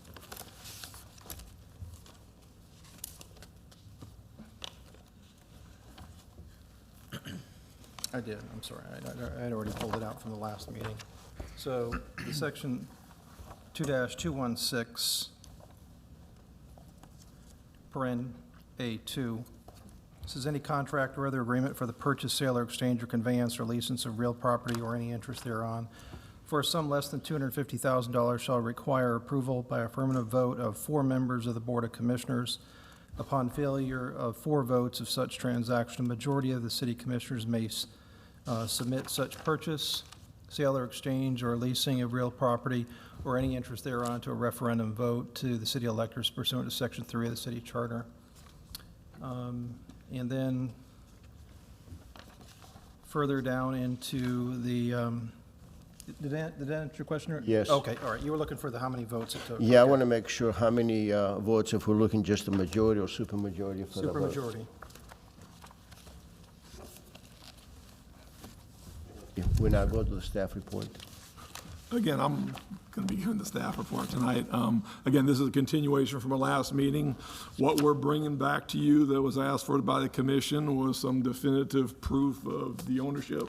We believe the additional information added to the backup has been looked very thoroughly by Mr. Trask in his office, and I think they're ready and prepared to tell you today that there is not a doubt in their mind that the property is owned by the city. So that, in our position, is not something, again, this is a board decision whether to sell this property. We think we've answered the ownership from last time. There was also an outstanding permit where there was some controversy on. I confirmed with Kevin Powell that Mr. Bozart has closed out that permit.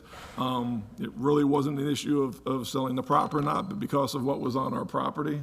I'm almost finished. It's because of what was on our property. That was resolved, so simply it comes back to you with your board decision whether you want to sell it for the appraised value. We had Mr. Bozart get an appraisal. That appraisal was $1,200.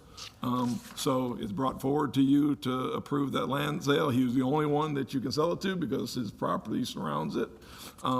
So that would be the only one that you could make the sale to, and it's simply your decision whether to sell it to Mr. Bozart this time or not. Mr. Licouris, is there any benefit to the city to sell this property other than receiving $1,200?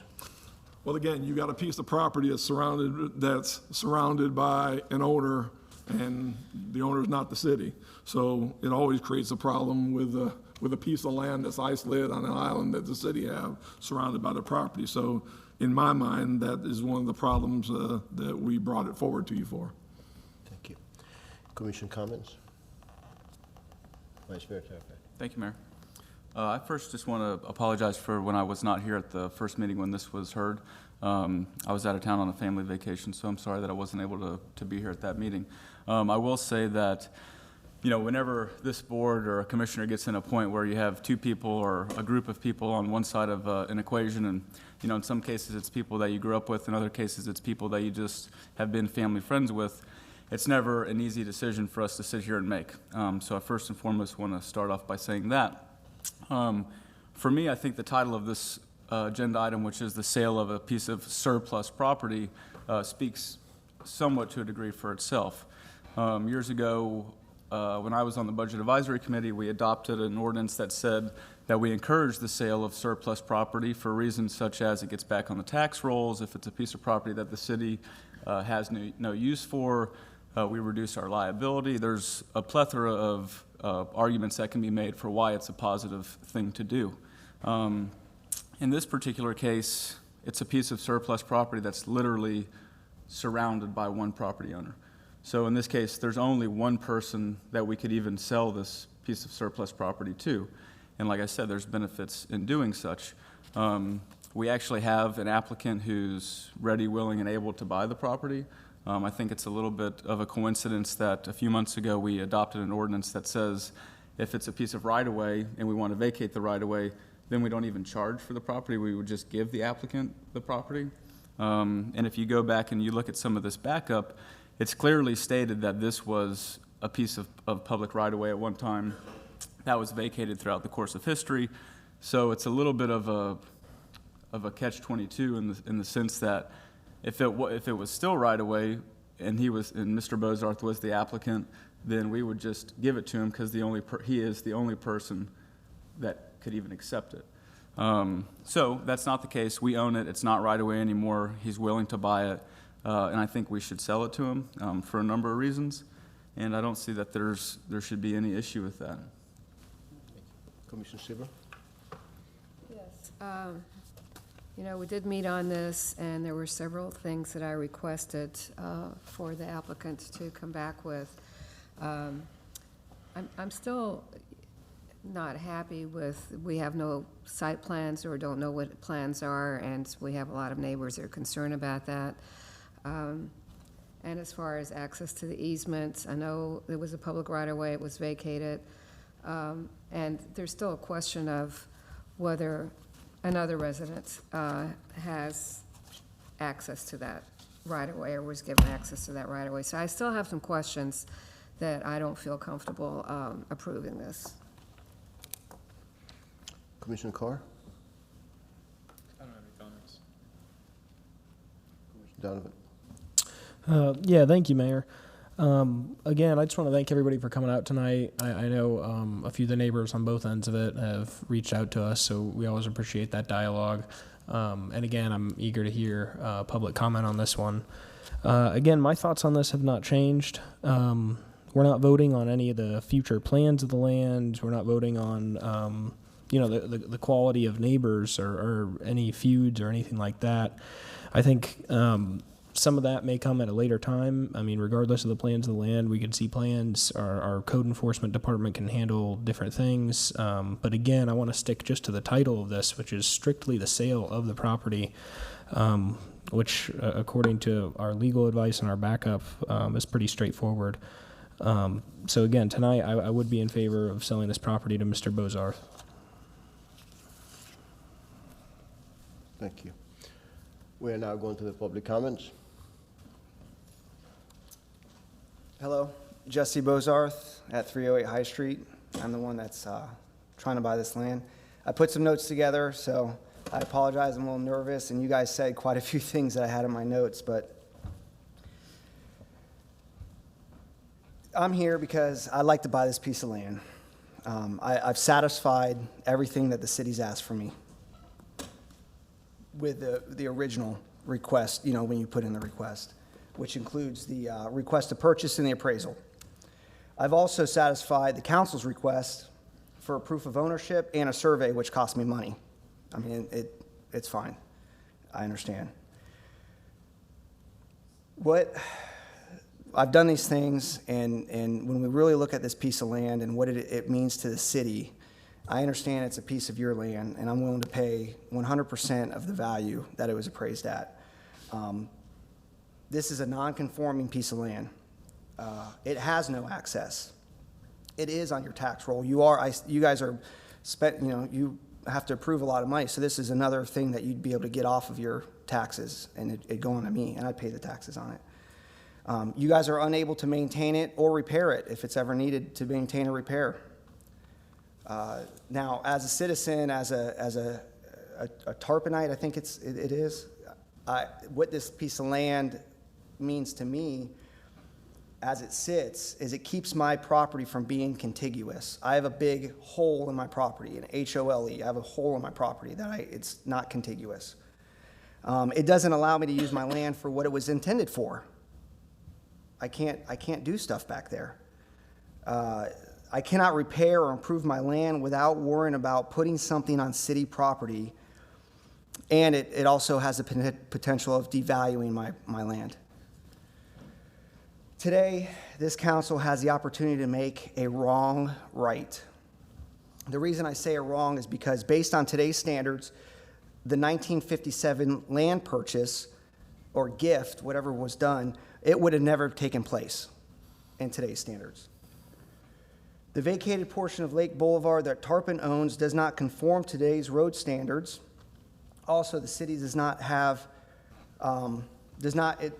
the city would not have purchased a landlocked, non-accessible piece of land inside a private residence's property. The land has no use for the city, therefore being an unnecessary liability for the city of Tarpon Springs. I understand I need 4 votes out of 5. I'm asking that all 5 of you vote yes. By voting yes, you can make a Tarpon resident whole, W-H-O-L-E. By voting yes, you can remove it from your tax roll. By voting yes, you can remove the constraints this piece of land poses to future development or improvements to Tarpon Springs. By voting yes, you can help consolidate the liability Tarpon has. I'm also asking that if you don't feel comfortable in voting yes, that you make your concerns now. I mean, hopefully if there's something that I can help understand, I live on this property, so I'm not buying it to do something crazy or outside of the Tarpon City guidelines. You know, I own this property. I live there. My kids are there. They're in the backyard. I'm not going to try to dig a big pit or something crazy. It's all I want to do is make it go away and turn it into the other parcels that are there. So that's it. That's all I got. Thank you. Other comments?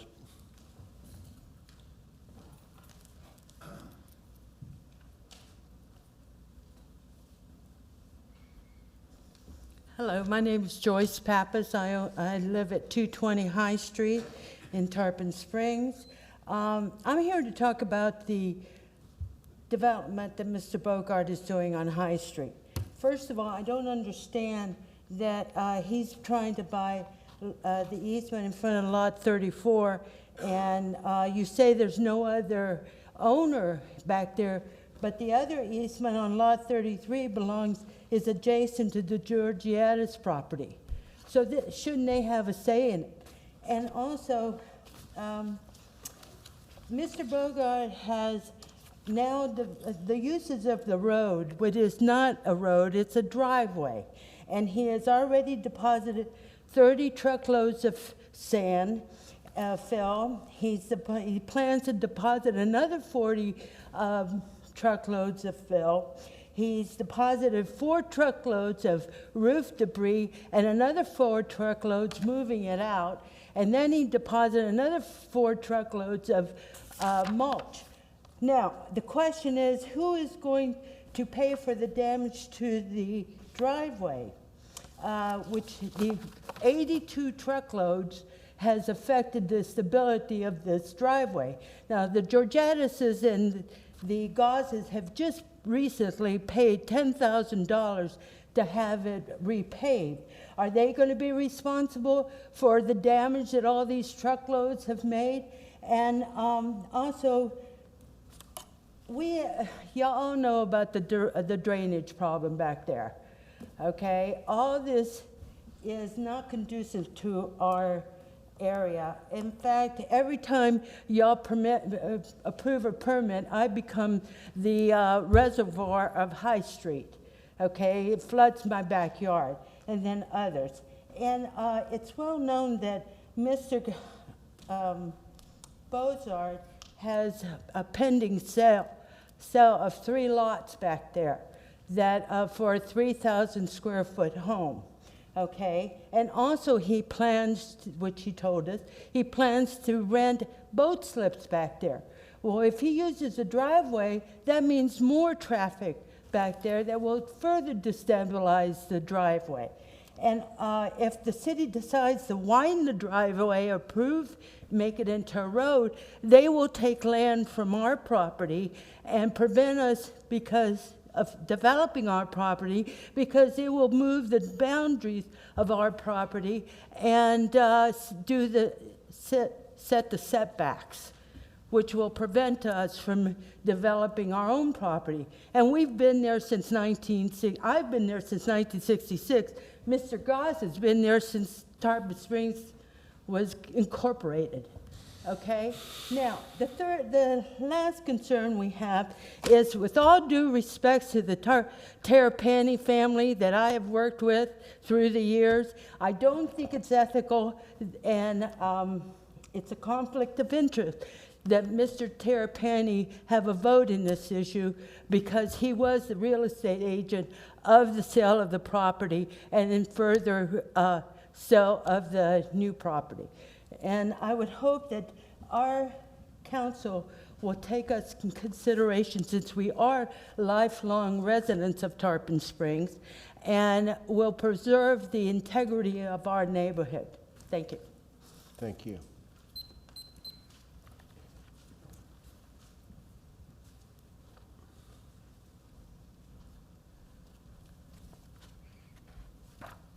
Hello, everyone, and thank you. My name is Chrysula Gaz. I live on 208 High Street.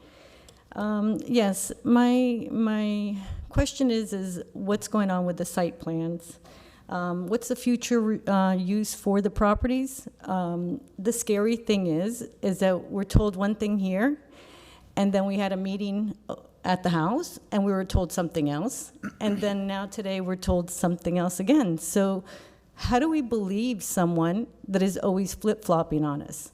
Okay, the driveway, there's very big issues.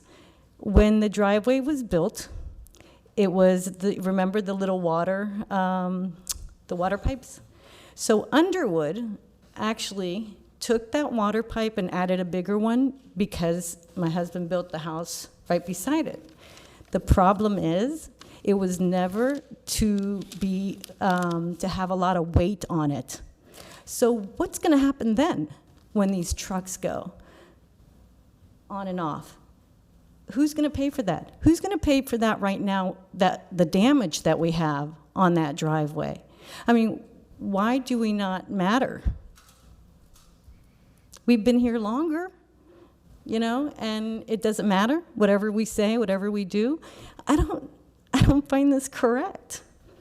You know, you guys have to have some type of heart and say, hey, wait a minute, let's all work at this together. And we're not mean, we just want the truth.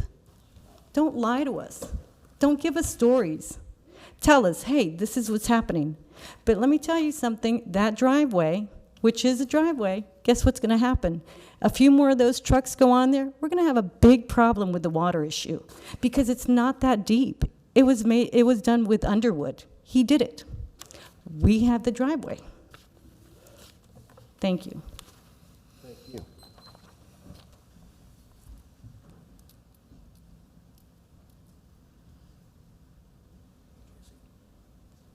Good evening, Commissioners and Mayor. Jim Georgiadis, 200 High Street. I might actually be doing Mr. Bozard a favor here. I passed out a document to the board, the commissioners and the mayor. They have a city meeting here in 1968 where you vacated that right away. So if you vacated that right away, and I do have a map here, how do you end up owning it again? Did we all get this document? How do you end up owning it? So I don't think you have anything to sell to Mr. Bozart.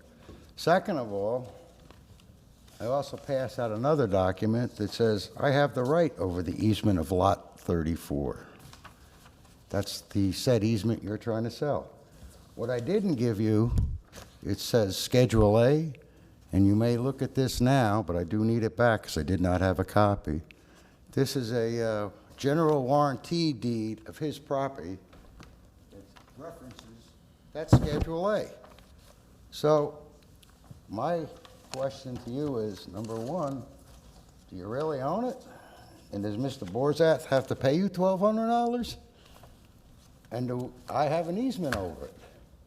It seems like I've spent a lot of money trying to find out, and nobody can give me a straight answer. Who owns this property? Third of all, if he doesn't own the easement over Lot 34, how does he own the easement over Lot 33, which is my lot? And where is it documented that the city sold him this? I don't know how he could own the easement in my lot and not the easements over his lot.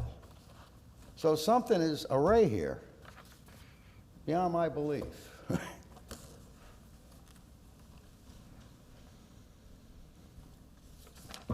Thank you. Any other comments, sir?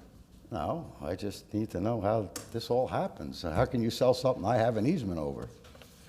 And I do need that one document back of his warranty deed, please. Thank you.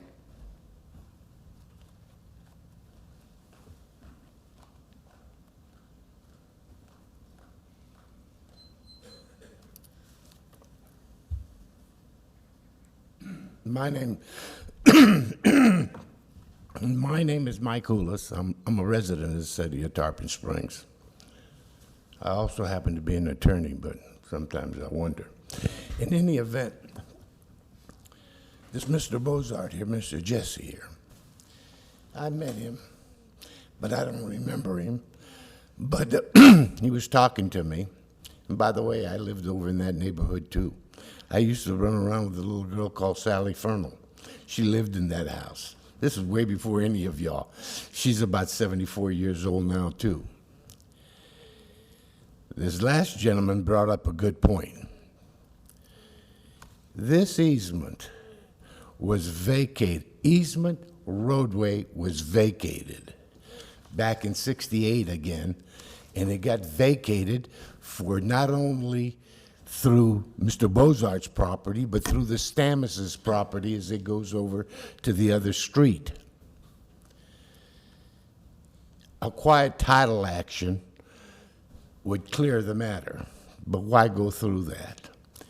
By retaining the easement or roadway, you are agreeing that these platted lots are buildable lots because that's the purpose of the road. The easement or roadway is not contiguous. It doesn't come out at the Stammis property anymore, and it doesn't even make it over to Lake Street. There's a gap of 50 feet. That's why it's completely surrounded by Mr. Bozart's property. It's always been the precedent that when it serves no governmental value, that it's either vacated or deeded over to the property owner, and he's not held hostage. If y'all don't continue following that, there'll be other property owners that'll never want to give you any easements or stuff because they would know that you could end up giving it to their neighbors and be used against them. This gentleman here, a young man, but he picked up on it. Whatever does get built there is going to be in the planning, but it's got nothing to do with this little island of property. You got to start with a level playing field. And the gentleman is entitled to at least a quick claim deed from the city. Probably, I think he owns it. But if the city thought it owned it, it could give a quick claim deed and get paid money just in case it was of value. That would calm that issue. And back to Joyce Pappas. Well, if there's no easement and no roadway, I guess there's not 6 lots back there anymore. So it'll have to be approved through planning. Maybe they're going to have to come into this property from another roadway that won't even involve Joyce. And that could be negotiated with the property owner at the time. But I don't think y'all should leave the precedent of giving back property when it's not being used. And this property cannot be used by the city. On another point, Mr. Tarapani, your dad had to bail me out of this one. I had bees at my house. You know what the city of Tarpon Springs told me? That's my problem. I've got to get the bees out. And don't go up there and just kill them. So I had Mr. Tarapani come out with a little house. It didn't work. And I had to get the bee guy and everything else. Same thing with your piece. If a child falls into a hole or there's bees on it and you can't get to it, you're not going to be able to do the job of a property owner, are you, as a city? These are obvious facts. Thank you, Mr. Hulis. Okay? Thank you. I'm sorry. Any other comments on this item? You hear none? Well, I have several questions to ask, and I'm not really sure who is going to be the expert to answer all these. A question came up on Lot 33, the easement on Lot 33. City Attorney, do you have any advice with that? Who owns it, and what has to do with a piece of property that is in question? Yeah, well, first of all, it doesn't really matter, whether there's an easement on it or not. When this property is going to be sold to Mr. Bozarth, if that's the decision that you make, he's going to take it with whatever encumbrances that it has on it, whether it's an easement or not an easement across that property. according to the title search that was done, and my associate David Platty, who's been a real estate attorney for 40 years, has reviewed the title work on it, and it's his opinion that in fact the city does own it, has owned it since 1957, and has been on the tax rolls, or at least by the property appraiser in the city's name since 1957, and it remains there. The issuance of a quitclaim deed for the $1,200 that is being discussed does just exactly that. It would deed over the property. Any interest that the city has in it at all would be deeded over. It's not a warranty deed. You're not warranting title. It's not a general deed. It is a quitclaim deed that is going to be given. And so if you don't have an interest, well, then you've just made $1,200. It's my opinion, based upon the research that we've done, that the city owns this property. It is basically landlocked. It is worth $1,200 based upon the appraisal that has been done. But as for any easements across it, Mr. Bozart would take it with regard to any encumbrances, including any easements. So that would be his issue that he would have to comply with. It's my understanding it's an ingress-egress easement. If it's there, it's there. It doesn't have anything to do with what you're doing tonight. That easement does not go away with you selling this property. It still remains there. Okay. It was a question that came from one of the residents there, one of the neighbors, that there is a drainage problem the way it is now. Mr. Licouris, how and what we should do to correct any drainage problem that is there? Well, Mayor, that's a completely different issue than what we're dealing with. If there's a drainage problem, it's like any other drainage problem in the city. Bring it to our attention, we evaluate it, and we come up with it. But again, that's nothing that we would look at in this item. It'd be the same way of any other problem that somebody had in any part of the community. Okay. If we keep ownership of this piece of property, is that going to help with the drainage later on? I mean, is there something that we can do with that or not? I'm not an expert there, but I don't see how that little piece could.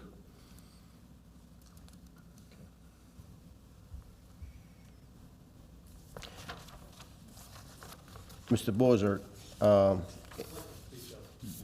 yeah, go ahead. We already finished the public comments, Mr. Goss. You want me to go back to the seat? Oh, go ahead. Yeah. You know, there's another serious problem with this piece of property. My house is like 6 feet. The road is not wide enough to one car pass another.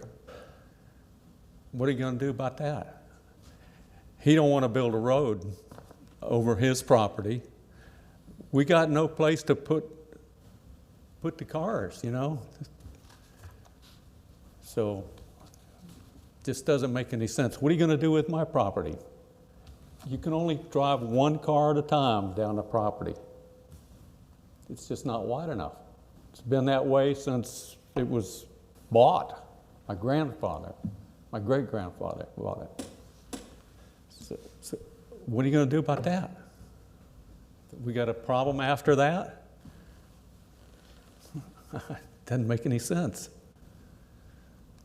You need to build a road on your property. You got enough room down there. Mr. Goss, you addressed the. I'm sorry? Just address us, okay. The board, not the applicant, please. He's the one that drove over my driveway, and it's all cracked from one end to the other. Nobody has ever spent a dime on my property except me and the people right next to me. I don't know what you're going to do. What are you going to do? I don't want to have to build a damn road. It doesn't make any sense. So, Mr. Goss, can I ask you a question? Yes. What's the relationship of this piece of property with the road that you're talking about accessing to your house? That's not part of it. It's not connected, is it? Yeah, it is. How are you planning on getting to your property? Can I ask him a question? No. You ask us, please. Okay. How does he going to get to the high street? He's going to have to go through my driveway. Ask him. Mayor. Thank you. to think about, who's gonna put the road in? If you gotta put a road in that you can cross cars, can't do it. It's not wide enough. Thank you, Mr. Goss. Figure that out. Thanks. I don't know. Vice Mayor, you had a question? Comment? I was just going to add something. If you're still going, then I'll wait. Huh? I said I was just going to add something. If you still had some questions, I would wait. No, it still is not clear to me, some of the questions that Mr. Goss Let me try and help you. raised. Huh? Let me try and help you. Okay. go Okay. ahead. So Lake Boulevard is a road. It's a city road. It's not a private driveway, period. The future uses of the property, that's irrelevant. It doesn't matter. It's like when we get a site plan or we're doing a zoning and they say, well, we want to see the site plan. Well, we're not addressing the site plan right now. We're addressing the zoning. This is the same thing. The future uses of the property, that's irrelevant. Right now, we're talking about a piece of property that's surrounded by one property owner that can be sold to one property owner. It has no value to the city whatsoever, no use. We can't even get to it. The city of Tarpon Springs cannot access our property. It is true. I don't understand what the issue is here. I mean, you have one person who can, literally one person who can buy a piece of surplus property from the city that's diminuous. It's 25 feet wide by 150 feet long. There's not even anything we can do with the property. We don't own any property adjacent to it. Vice Mayor Terrapini, it's still a question in my mind. Lake Boulevard is connected to a piece of property or an easement before it goes to the subject property. Still don't know who actually owns this piece of property. Mr. Bozarth does. He owns that. Correct. You own that as well. He is the owner of the easement. He affords the easement to the other property owner. It's his to give.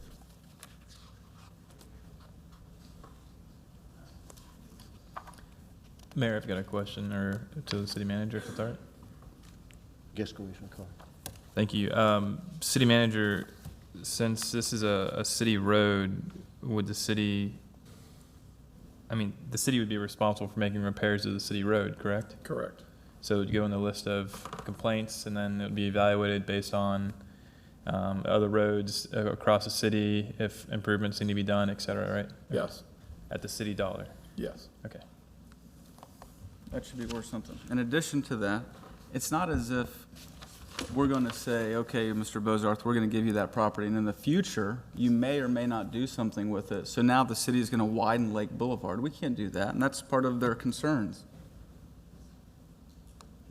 How could we impose that on somebody? We couldn't impose that on somebody.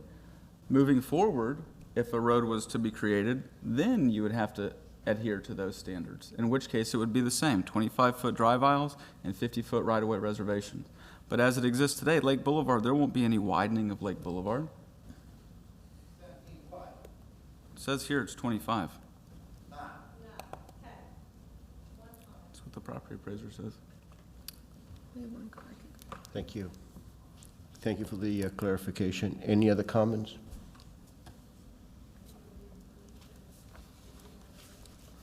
Well, if there's no comments, the chair will entertain a motion. I move to approve.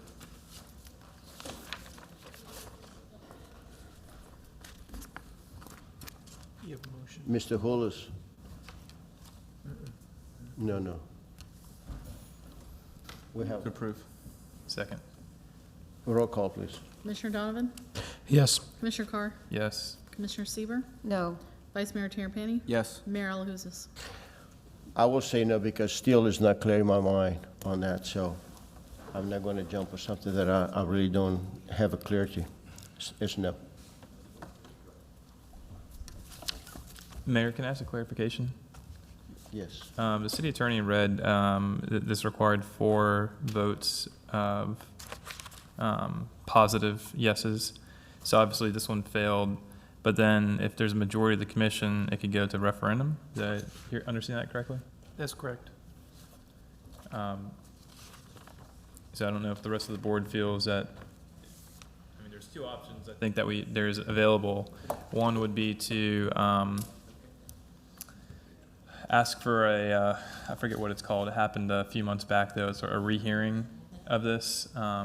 City Attorney, do you know what I'm talking about? Yeah, but that's only a split vote, 2-2 split vote. That's not the same thing. This is a 3-2 vote. Would you explain again what options do we have? What was it when Commissioner Sieber asked for a rehearing, even though It's a 2-2. that wasn't a 2-2 at that time, was it? 'Cause I think it was a 4-1 vote at that point, I thought. Yeah. So you're asking if there could be a motion for rehearing other than if it was a 2-2 split? Correct. And the answer is yes, under the Roberts Rules of Procedure, there could be a rehearing or a reconsideration either at this meeting or the next preceding meeting, or the next following meeting, I should say, on the same issue, but it has to be made by someone on the prevailing side. That would have to be then either the mayor or Commissioner Sieber, since they are on the prevailing side. The motion failed. So it would have to be either done by the mayor or Commissioner Sieber. But in relation to your question about the referendum, that section that I read to you, 2-216A2, says upon failure of 4 votes for such transaction, a majority of the city commission may submit such purchase, sale, exchange, or conveyance or leasing of the property or any interest therein to a referendum vote by the city electorate pursuant to section 3 of the city charter. So we need to have a motion for that, or? Yes, it would come back to you in the form of an ordinance. I would have to prepare that, but the answer is yes, you can do that. If you want to direct me at this point to go ahead and prepare such an ordinance, I can do that as well and bring it back, but it would have to come back to you for approval at that point. We should take a vote for that?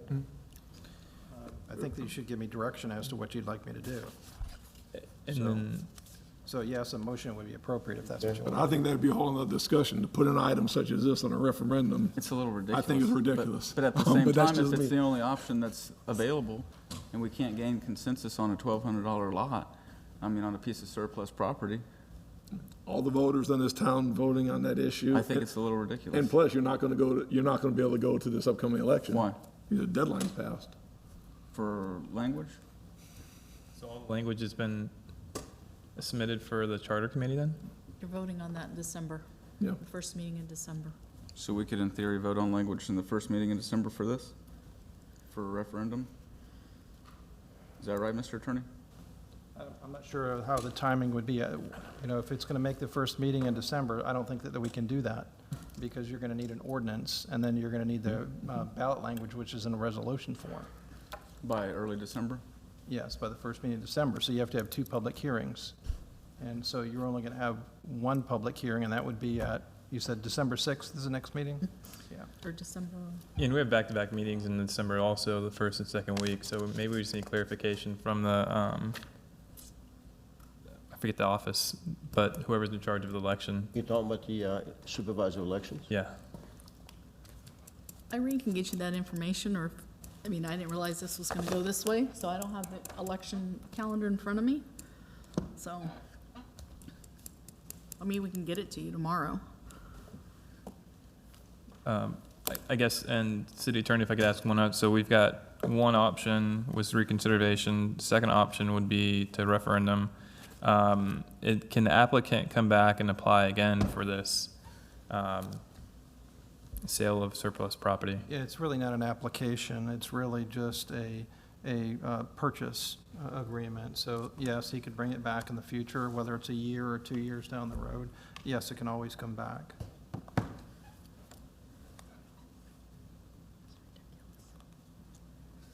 Okay, thank you for clarifying that. So we have several options. What is your take on that, Commissioner Carr?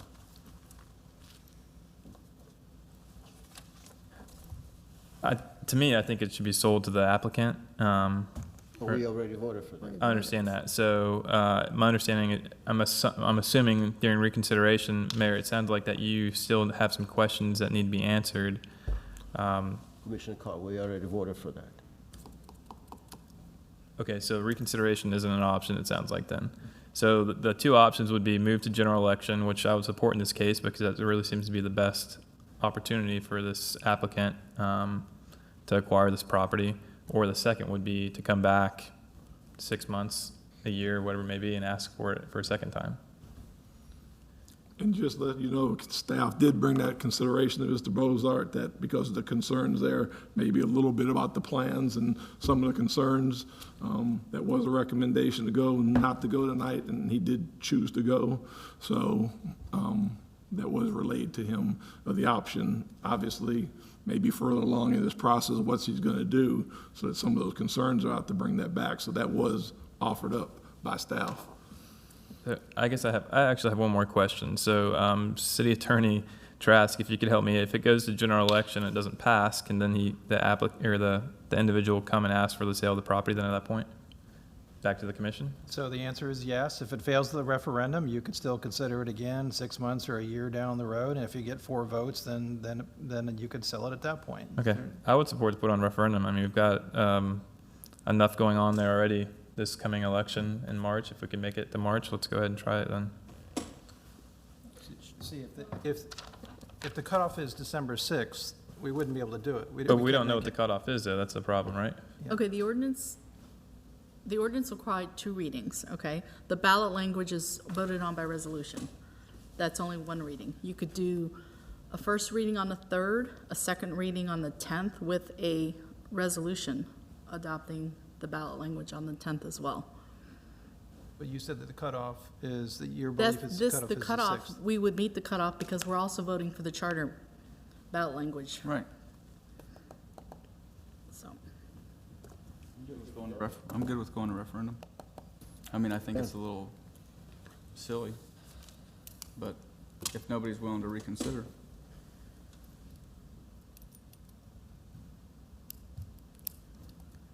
So what direction do you need to? I would ask for a motion to authorize the city attorney to prepare an ordinance that would reflect that it would be placed on the ballot. So moved. Second. Roll call. Commissioner Donovan? Yes. Commissioner Carr? Yes.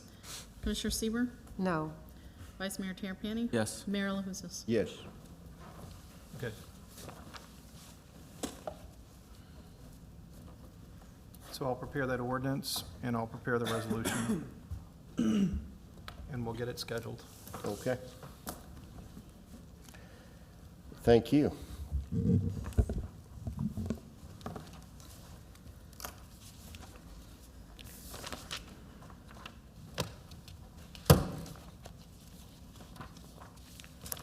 We are now going to the item number 13, which is a discussion, stone resurfacing at the Sponge Docks diver statue area.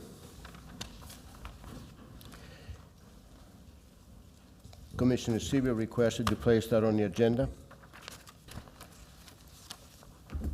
Go ahead. Thank you. Well, this is something that I've been thinking about since 2014, when the revitalization plan for the Sponge Docks did not get approved. I was pretty upset about that because I thought that we needed some revitalization on the docks as a business owner. And I happened to go to Greece that summer and took a lot of pictures of working docks that I posted and shared with the city. And then a year and a half ago, when we were on our trip to Kalymnos, I found out that there's a company now that is importing stone and rock from Kalymnos. I was able to work out an arrangement and initiate using that rock on the Naiads down at the west end of the docks, which looks beautiful.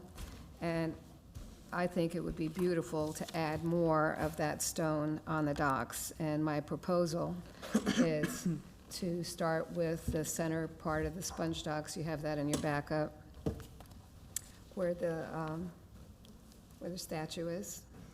I would love to see all of the streets in Greektown done in that, but obviously it's not affordable right now.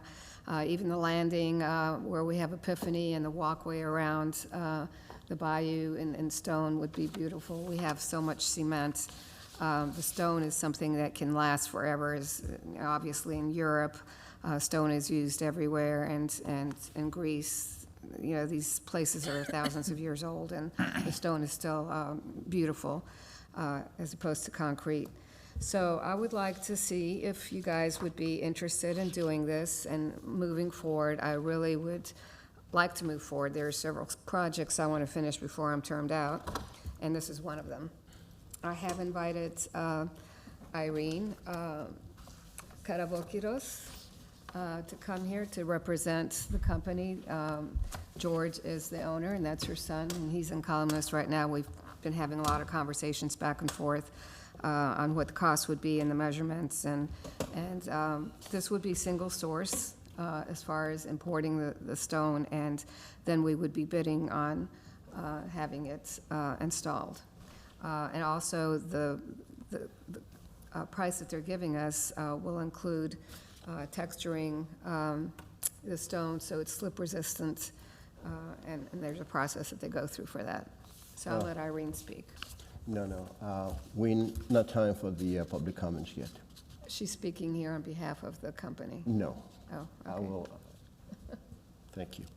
First of all, I want to thank you, Commissioner Sieber, for that you like and you're supporting my ideas and my efforts. I've been working on this project with the mayor of Kalymnos and Mr. Licouris and Mr. Tom Funchen over a year, and Mr. Karavokiros, Irene's son. I don't know if Mr. Licouris informed you that we've been working on that for a long time, but I wish he did explain it and to avoid any misunderstandings, because this is counterproductive to have something that we're working on the same thing. As a matter of fact, this diagram that you have, that you're using, this is something that I directed Mr. Licouris and Mr. Funchen to produce for me so we can work on that. Again, this is a project that we're working for a long time. There is a delay with the Kalymnian local government because they had national and local elections.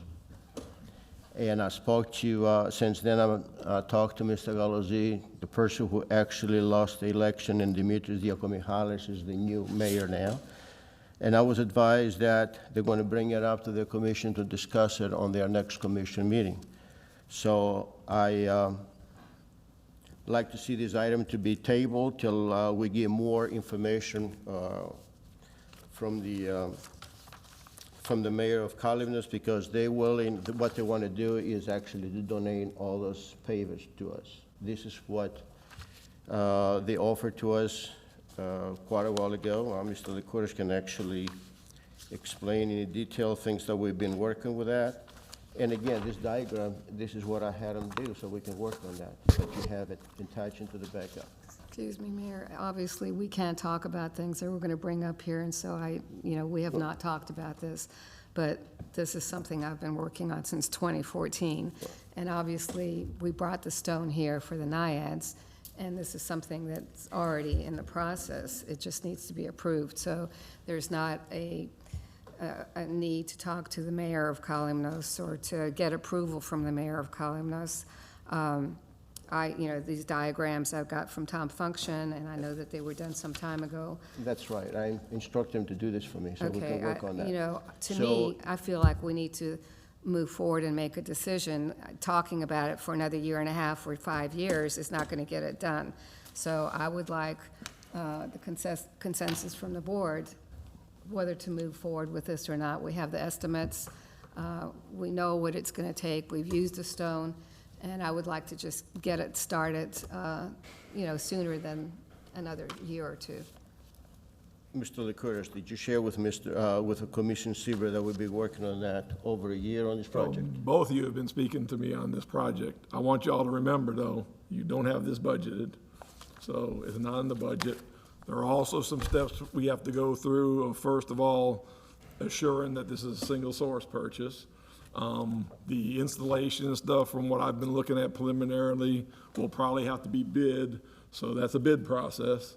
But first and foremost, we don't have it budgeted, so we would have to look at sources. We don't have an end of the year closeout or anything where we would do. So those are some of the other hurdles that we'd have to do and go through for this.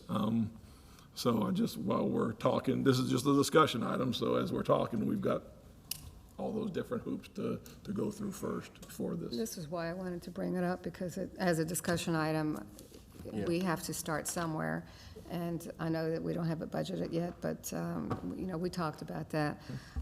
So if we could at least move forward to say, yes, we would want this, I think we'd have a little bit of grease on our sponge docks and make it a little more authentic, I think it would be beautiful. So I just wanted to know whether we can move forward and approve moving forward on something like this. There's no question that it's going to be beautiful, know that. But I think we should table that for right now till we hear back from the mayor of Kalymnos, because they're going to be discussing that in their meeting, and I will bring information back to the board. Okay, the problem with tabling it is that they would need to start bringing the stone over, and they're prepared to do that. The stones, they cannot wait to be here. They've been selling stones every day. No, they need, for this project, they need to ship them by like December if we want to get this project moving. So Well, that's something that, this is not something that we must do immediately. okay. Vice Mayor, comments? Sure. I think it's a good idea regardless of whose idea it is. You know, I think that there's probably a lot of unknowns that we would need to talk about before we move forward with. Commissioner Sieber, I think, you know, it's a good idea, right? Just some of my experience in the past with trying to work on projects like this and like getting costs and stuff from a specific contractor going into it is, you know, you might run into a procurement issue in terms of like how the city has to buy the rock, or, you know, if in some cases you don't want to expose your contractor or your source to it too much, because then they basically can't be, once it gets to procurement, then they can almost maybe eliminate it because they've been involved prior to procurement. That's my experience. Maybe it's different. So the procurement thing, I think, is something to consider, especially if there's a contractor in mind or a source in mind that we want to try and use. So that's something to think about. I definitely would want to see some cost as it relates to installation just before we, you know, sign on the dotted line, because I think that the installment, I think it would look good. I think the installment is going to be a big what if, because I feel like if you know, depending on how it's installed, given that it would be a paver, it might be, you know, there might be some significant maintenance issues in the future. Generally there are with pavers, depending on, you know, how thick they are, how much grout is in there, whether or not they're going to move, et cetera. So, you know, as it relates to installation, I have some questions, costs, and then also before we move forward with it, I would definitely want to, being that it's a pretty sizable project, I would want to pull some shareholders in the immediate area for sure. Can I answer some of your questions? We've already talked to procurement. I guess Jay isn't here. This is, as far as importing the stone and paying for the stone, is single source. And the installation would be a different bid. Now, actual process of laying this stone is not, can't be done by anybody, and there are a couple of people that they're looking at to do the installation that we would go out to bid for. So the installation is approximately $7 a square foot, and the stone $8 a square foot. Gotcha. So you're talking about somewhere around 15 a square? Right. And is that, That's about $50,000 total. and then the installation cost includes the material? Right. Well, the material is the single source that's Yeah, but you coming- have additional, you have grout material. No, it includes everything. It Oh, okay. includes the process of sandblasting it and making it, you know, the way it's, and they're going to put, they suggested putting pebbles in between so grout isn't showing. So, you know, just like the picture that was shown here from Kalymnos. In fact, the one with the rocks, a lot of the statues are built on rock, and if we had had this for the Poseidon statue, or if he had agreed to do something like this, it would have been a much simpler thing to do. But anyway, I just feel that if we want to get this done, it could be done by season if we wanted to move forward with it, and they're prepared to do that. Let's keep in mind now, our sister city, they wanted to donate that to the city. So we just cannot, just give them a chance, No, I understand. you know. Commissioner Carter. Thanks, Mayor. Thanks, Commissioner. Let's see. I did not have any ideas about changing the concrete to any stone. I did bring up to Mark about some ideas about the planters and looking at some alternatives to the planters. And I may ask that we look at some other aspects of, when we evaluate this, let's evaluate this as a whole. I've been in other countries, I've been to other areas where you're walking on stone and it's not a flat surface, so there's a risk of tripping and falling, so there's a hazard there. They would be processing it so it wouldn't, it Okay. would be flat, it would be flat. But the Naiad zoo isn't that way, right? Well, that's because that's an artistic, All right, like, yeah. these are just things I don't know about, so I'm just bringing up Yeah, concerns of yeah. what I've seen other places. So, from a commissioner standpoint, I mean, I like to think about what the sponge docks look like. What are the resources that they had available 80, 90, 70 years ago?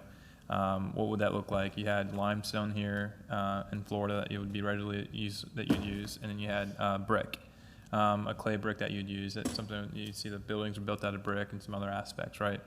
So in my, I think it'd be fair, like when we look at one option, you want to look at a couple different options. So you just don't come with one idea and say, well, this is the only thing we can do in this area. I would encourage you to say, well, let's look at a couple different ideas.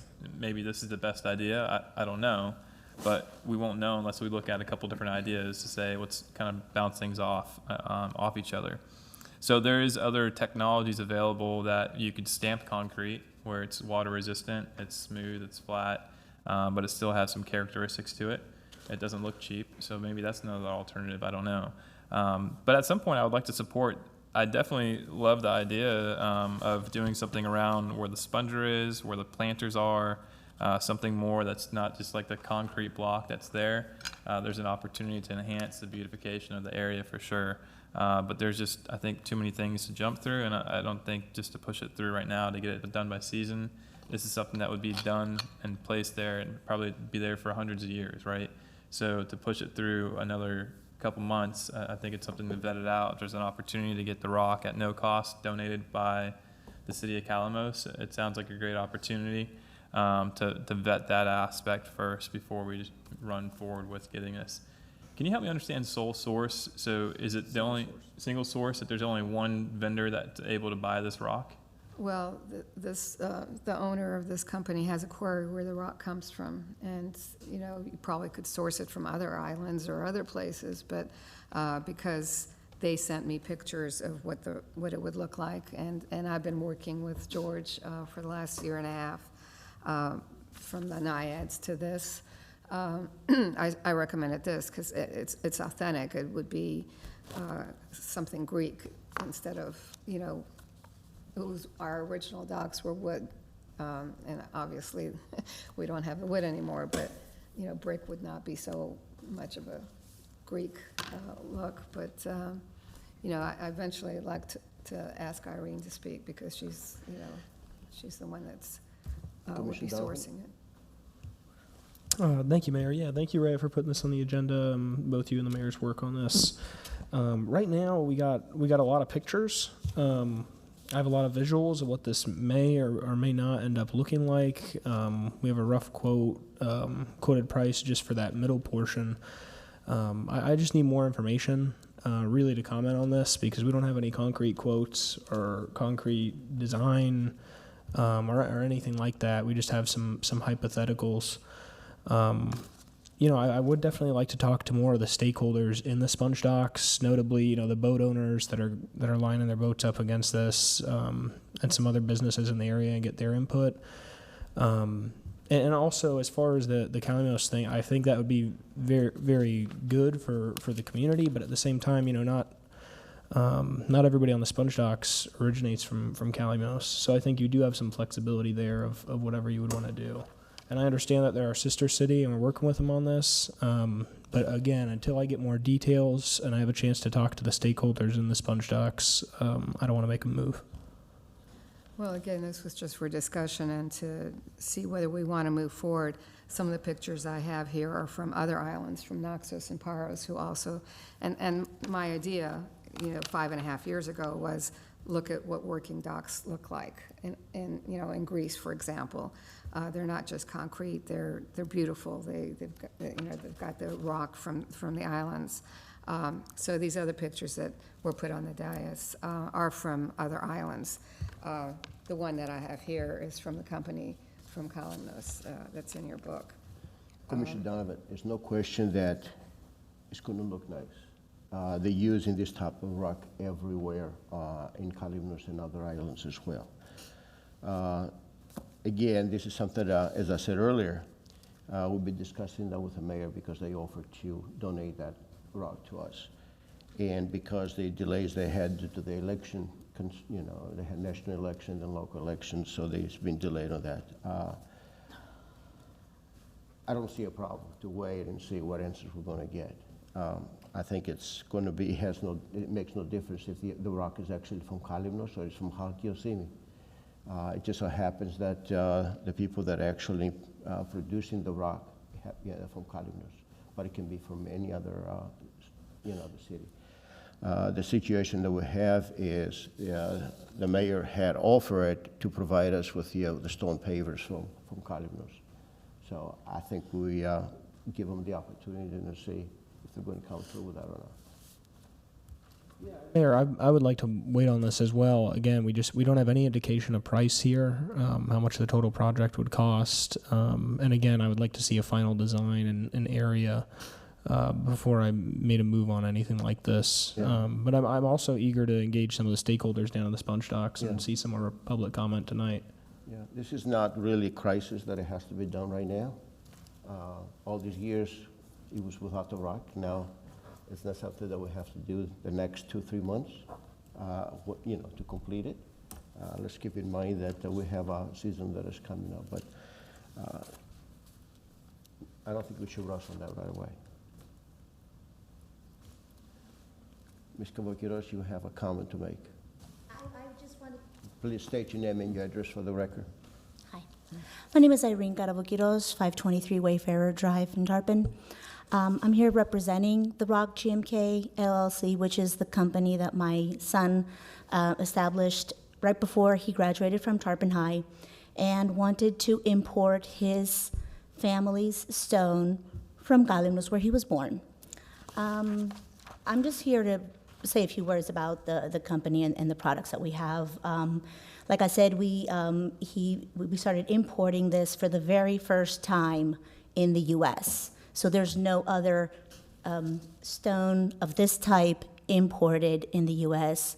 other than the Rock GMK. And it comes from Dodecanese Island, Kalymnos, which is, again, like it's been mentioned before, a sister city of Tarpon Springs. All of our materials are natural, they're durable, and they create a really stunning and distinct Mediterranean Greek look that I think matches no better place than Tarpon Springs in all of the U.S. We have been voted the Greekest place of the United States.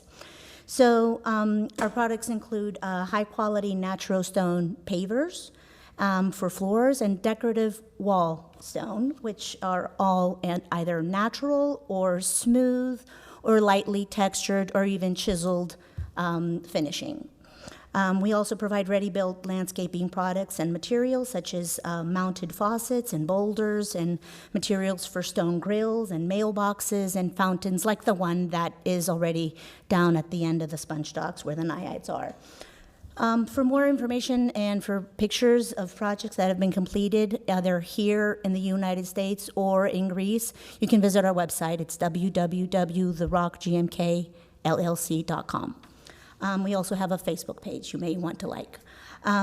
Last but not least, for over 50 years, our rock quarry has been serving suppliers, builders, contractors, and homeowners all over Greece. And now we are ready and delighted and honored to be serving you as well. Thank you. I do have a small sample with me. Sorry.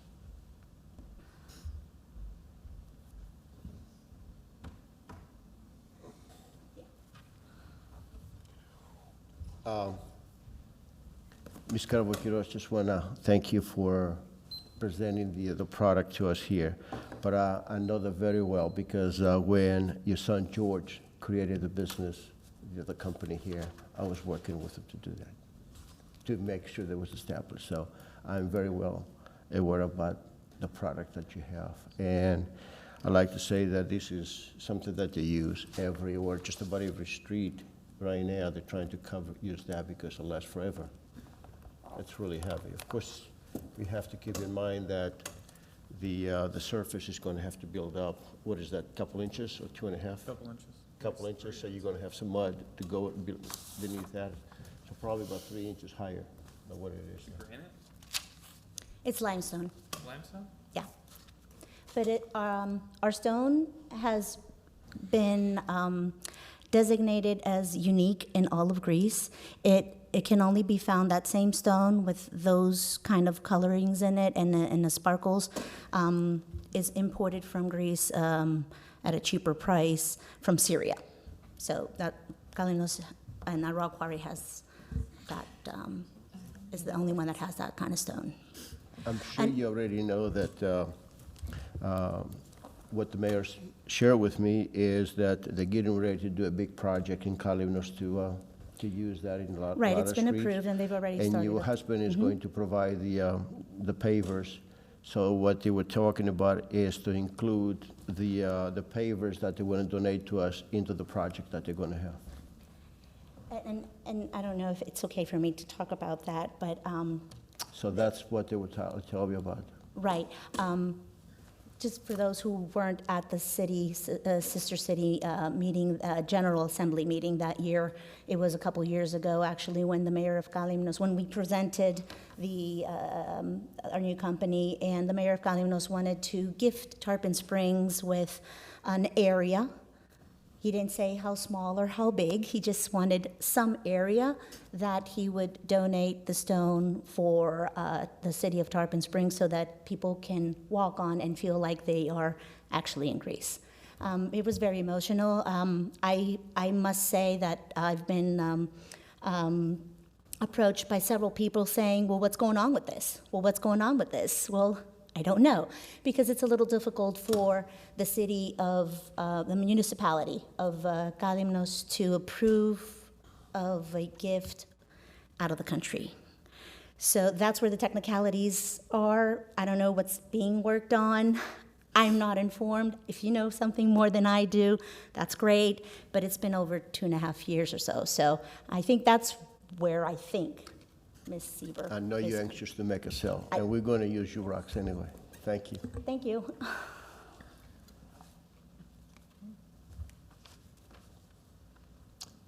Any public comments? Hmm?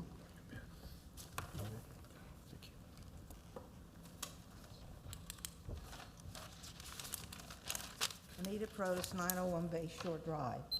We all have a heritage. My grandfather came from Kalymnos, my grandmother came from there, and we're proud.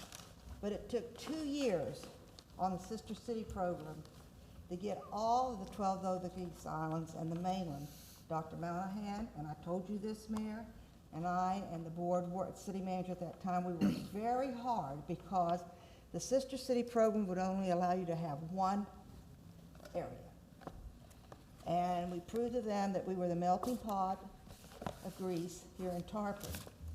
So you've got other islands to be represented here. Simi, Hydra, the divers came here very early. Read the early history and find out about Tarpon.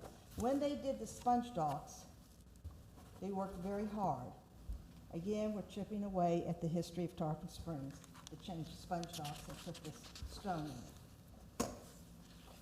Look at what they gave us here when they came to this country. Honor it and keep it as it is. That's what makes us unique. Go spend a weekend in St. Augustine. Go spend a weekend in Charleston, South Carolina. Go spend a weekend in Vicksburg and see how they maintained and kept the early history of these places. We're chipping away again at our heritage. And Mayor, I'm tired of hearing, let's do Kalymnos, Kalymnos. We are America with 12 Dodecades Islands. Your name is no longer Mayor Alahouzes, it's Mayor Kalymnos. That's what they're calling you. And I'm sorry, you need to know that. I'm proud of Guymos. I like going there. I like seeing other areas of Greece. But we are America with a Greek heritage here. Keep it as it is. The men worked hard. They gave a lot of their money years ago to get the docks like it is. I wish we still had the wooden docks, but we don't. And there's a reason for it. Our roads are good. There's still controversy on the NAIADS down there, and we're causing it. Let's not lose our heritage of Tarpon Springs and what the early Greeks made here, and we're proud of it. But there's more to Tarpon than just Guymos. I'm telling you that. Think about it. Thank you.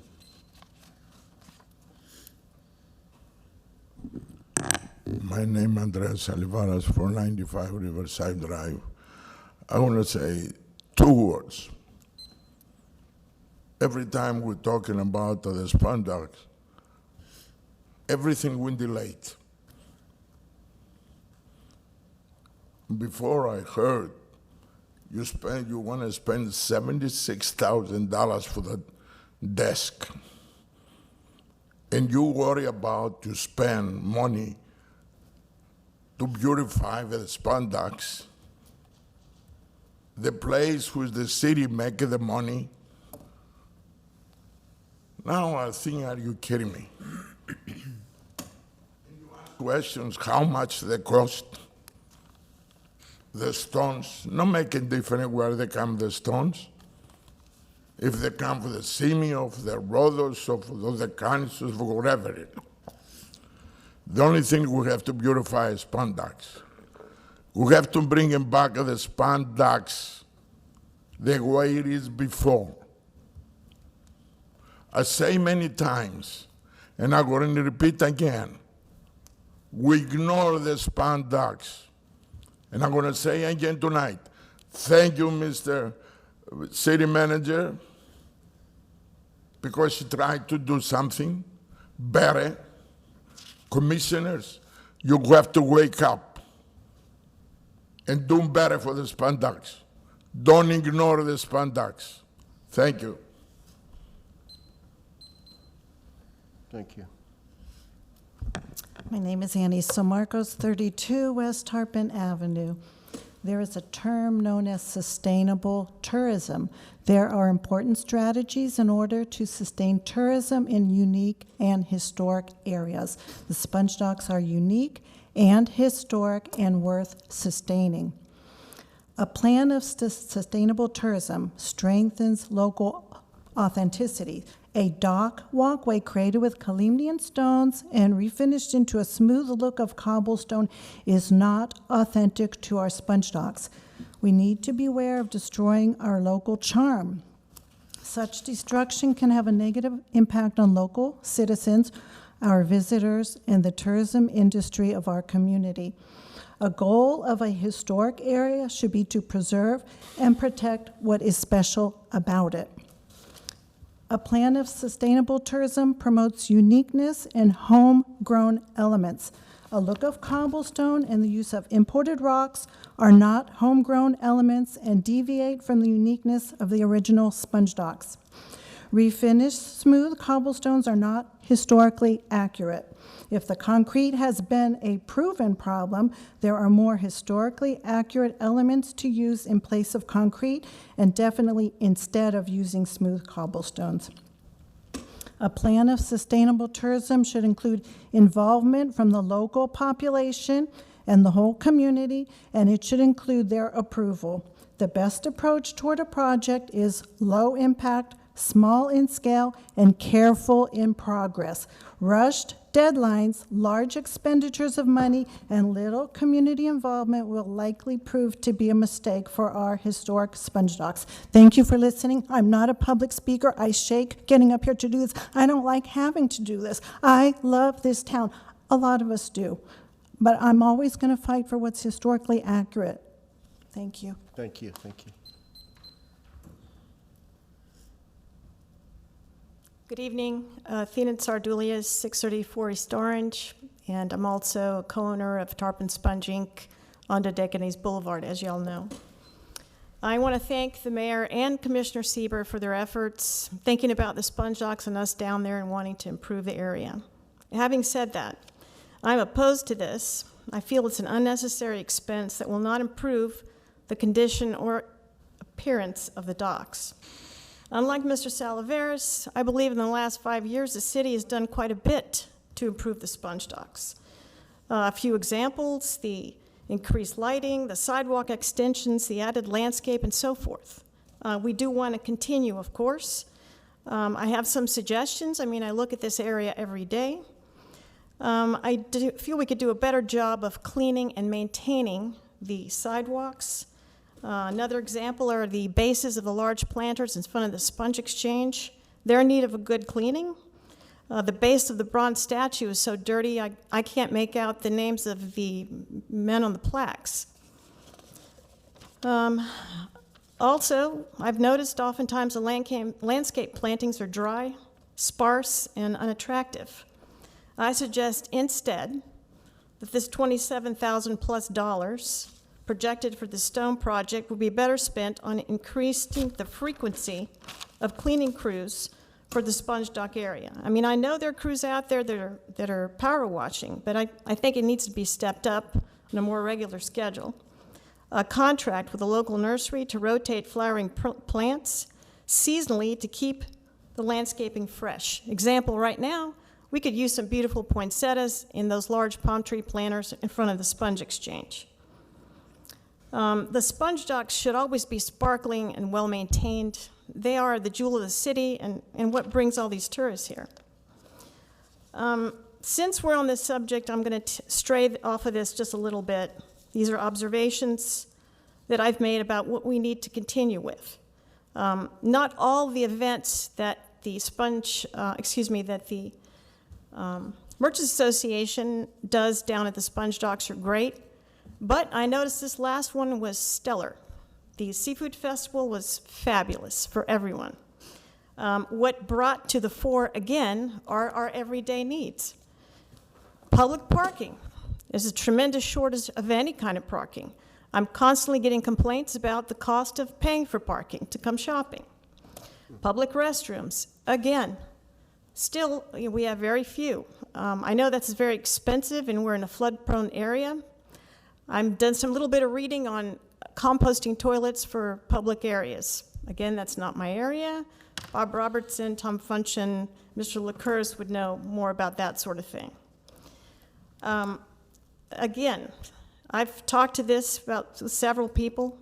Directional DOT signs on US 19 at the light at Lowe's in both directions, north and south, to sponge docks.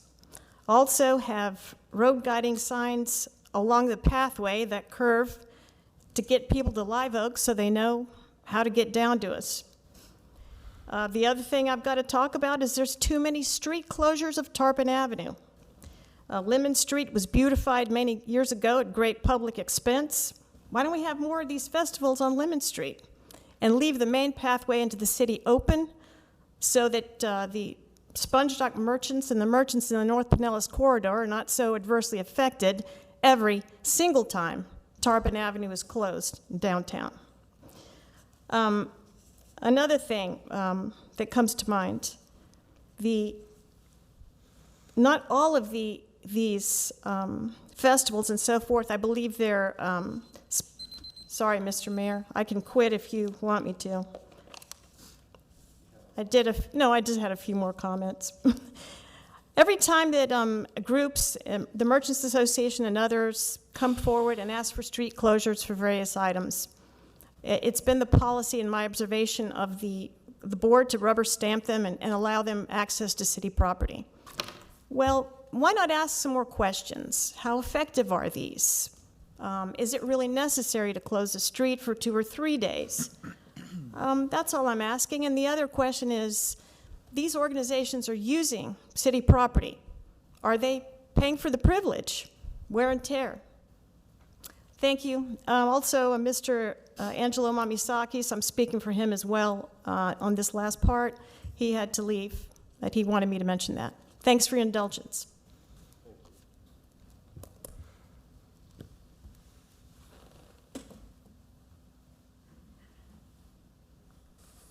Costa Valley Kyoto's 538 West Cedar Street. I wasn't going to speak, but I just, from a resident's perspective, it just, in observing, it just seems that Colleen knows more about what's going in Tarpon Springs than the residents of Tarpon Springs with regard to this issue. I sat through all the budgeting workshops that you did. Not once did I hear anything about this kind of an improvement on the sponge docks, yet it seems like at least 2 elected officials have been working on this for years.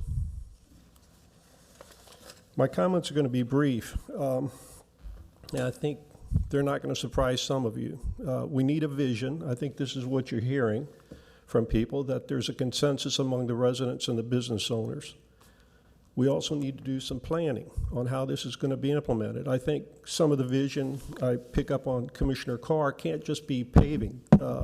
Pavers aren't going to solve the problems that Mr. Salaveras brings up and other people that would like to see more done at the sponge docks. So there needs to be this vision that there's a consensus, and I really invite the commission to do more in that regard. I think there needs to be some planning to implement the vision, and there needs to be a budget. Tonight, you're discussing, I heard one amount, $50,000, to spend $50,000. That's not budgeted, and the budget's not even 6 weeks old yet. Mm-hmm. So I also have this question. I don't even know what, I saw the rock. I have no idea what it would look like as a paver. And I really think that there needs to be a lot more work in this regard before we wind up with another riprap around Spring Boulevard. I appreciate what you're saying, Mayor, that it's going to be beautiful, but I'm sure engineers say the riprap is beautiful too, but beauty's in the eye of the beholder, and I really think there needs to be a consensus here. Thank you. Thank you, thank you. Well, we heard from the residents, and I agree with a lot of the things that have been said tonight, that we need to have a plan for the sponge ducks. We need to have a vision.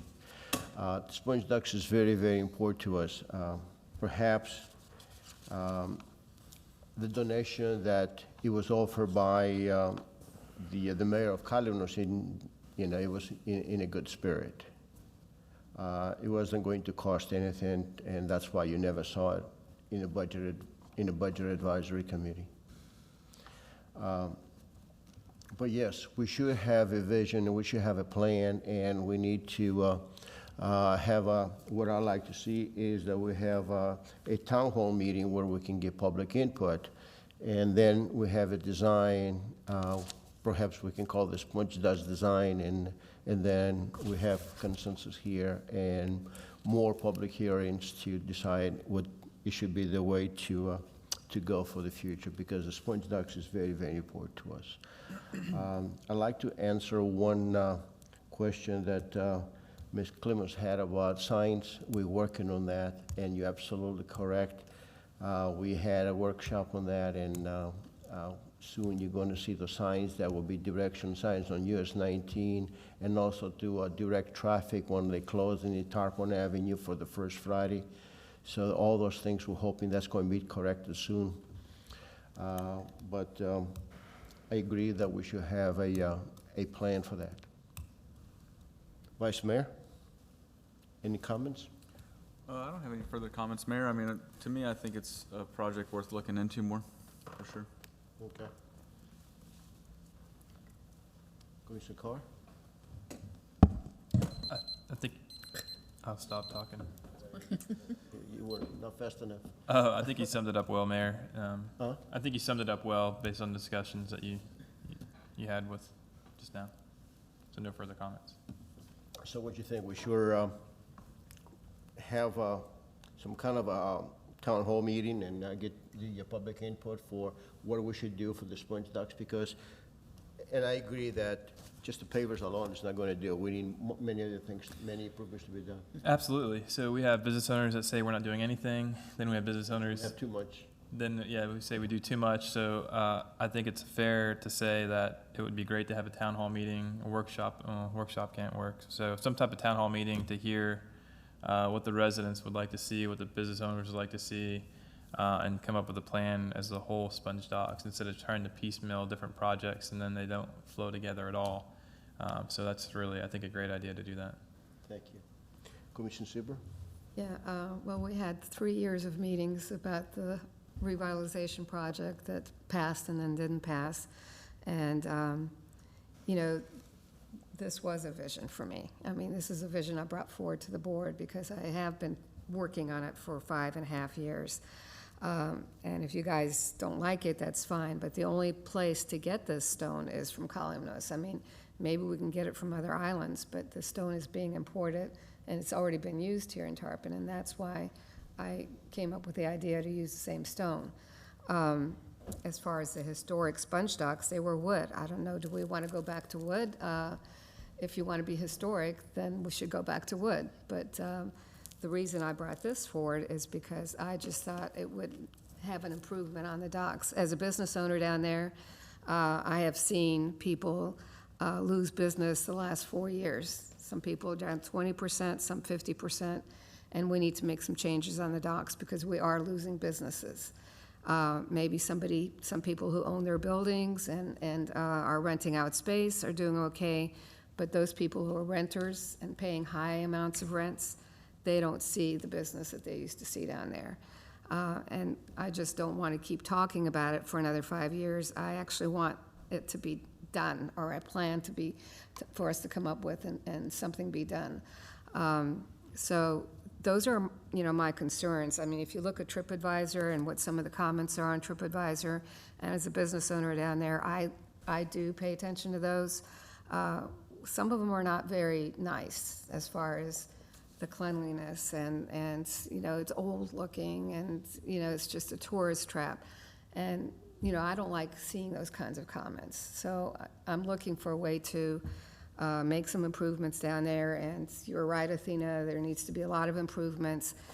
When that revitalization plan didn't go through, we put in some benches, some trash cans, some trees, but that didn't really make much change. I think we need some major change down there to even attract our locals because they tend to not come to the docks. And parking is a huge issue, like you said, Athena. Our locals don't want to spend $10 to $15 to park down there. But as far as this was a vision I had, and I was hoping to get some consensus on it, but it looks like you guys are not interested. So, I've worked with Irene and with George for 1.5 years on this. So I just wanted to say that. Yeah, thank you, Mayor. I think when it comes to our business communities, whether it's the sponge docks downtown, we can always do more. And I definitely want to get more public input on anything that's going on down in the sponge docks. Okay. City Manager, looks like we have a consensus to schedule some town hall meetings to start talking about improvements in the sponge docks. Okay? Thank you. And Mrs. Protos, just for your information, that I'm not only supporting Kalymnos, but Halki and Simi and Larnaca of Cyprus, just so you know that. Thank you very much.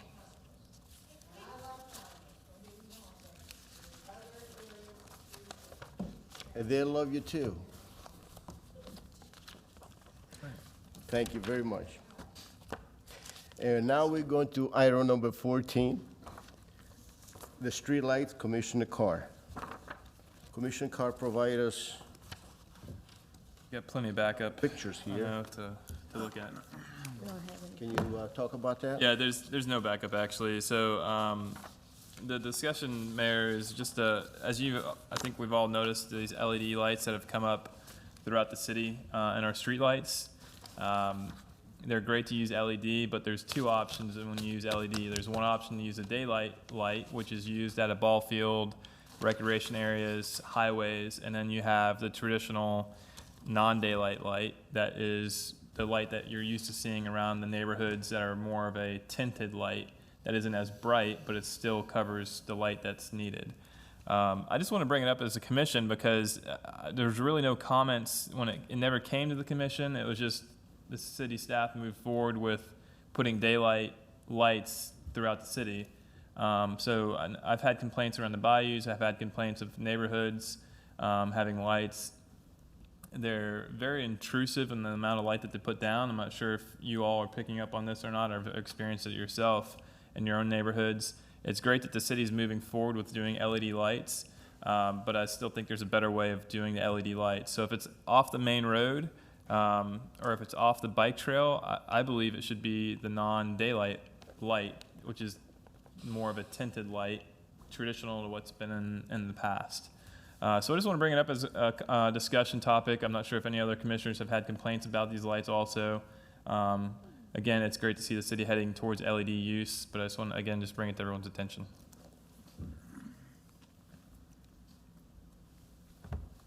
Honestly, I don't have any information on that right now, so perhaps we can look at it later. Vice Mayor, have some Yeah, information on that? I think the light poles around town are looking pretty good. I'm not educated enough to know, I guess, too much of a difference, although I will tell you coincidentally, I did receive a pretty formal complaint on the lights on the tennis courts in Craig Park. I don't know if they're new. They must be new because I've never noticed how much illumination there is at night. But at the tennis courts at Craig Park, I received a complaint, and it was, after I looked into it, I understood why. It's pretty bright, and it, reflects off of the water, so it lights up that area pretty good. And I think my response was, well, I'm sure that they're on a timer, and the response I got back was, yeah, the timer, it is on a timer, but the timer stays on until 10 o'clock at night when they're on. So that's the only thing that I have to base off of some of what the commissioner's speaking to. But that is something that I did receive that complaint literally 2 days ago. Vice Mayor Terrapini, those lights you're talking about, do they have reflectors can actually direct the light down directly to the corner? No? Do you see? I would think so, Mayor, but I mean, it's pretty bright. I could see it from my house, and I'm across the bayou. So they must have it there. I thought that, to me, I told the person they've got to be new lights, which is good because we've been, people have been asking for new lights on the Riverside tennis courts and then also probably this tennis court too, but I have never noticed how bright they were until the other day, and they're pretty bright. Yeah. Commissioner Sieber? So, which lights are you talking about? I mean, in what areas are the LED lights that you're getting complaints on? So I'm referring to the street lights you see in every neighborhood, not the decorative poles or anything along those lines. These are the ones, the taller ones that are on telephone poles typically. Yeah, Duke Energy lights. So you see them on the highways, you see them in the neighborhoods, you see them around. So those are Duke Energy lights, not city lights? Correct, but the city pays for the use of them, actually. The city rents them. I thought that we were changing some of them out to softer lights. So that's the discussion that I'm having. So they're actually being changed to be brighter lights for LED. There's a couple different options when you have LED lights. You have an option of the daylight, which is the white bright light that you typically see on a tennis court or a baseball field or soccer field or football field. And then you have more of a softer light that you typically see in a residential area, which historically has been that look. But now all the residential areas are being changed out to be the bright white lights. And I think I may have seen some information on Facebook that you said as well, that you've seen some complaints with that too. So I just want to bring it up to the board. Maybe we ask the city manager to come back and provide some additional information. I think they're planning on switching out all the lights in the city by 2021, was my understanding, I believe. It's a great, what's happening is good. We're going towards LED, and you're able to see the more heavily trafficked areas, Pinellas Trail, larger intersections a lot better. But now in the neighborhoods where we all live, it's like daylight when you walk out in the middle of the night because this bright white light is shining right through your yard and hitting people's windows and things like that. In some areas, it's not light enough. It's not bright enough. I have a question. Yeah. Could that be done for security reasons, that we have the chief? I don't know if you can. Again, I just have to look. I don't know. Yeah, I haven't received any of those complaints. I don't know if the chief has. I mean, I know there's certain ones we've done, and I know there's a change-out program. I'm not sure how much the change-out program is our initiative or Duke's initiative, which is the first thing I'll find out, bring back to you and find out if we have any alternatives. But I haven't received the complaint on that that I know of.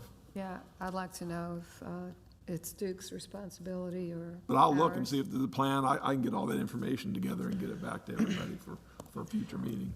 And if you know areas, would you please give that information to Mr. LaCourse, that way? Yeah, around Spring Bayou, right here off the street in the corner, areas out towards the beaches. So, I mean, it's all over the city. Commissioner Donovan? Yeah, thank you, Mayor. I actually have driven by some of those Bayou ones recently, and just when I was driving by, I was like, man, these are really bright. So I think this one's pretty simple. I think we should just direct staff to maybe look at some different options, and, you know, we can go from there whether we like it or don't like it, but I don't think it hurts anything to look into a different type of tint or even like a blind, I guess, that would kind of direct it a different way, or just so it's not stretching into people's houses. But I don't think there's any harm in looking into it.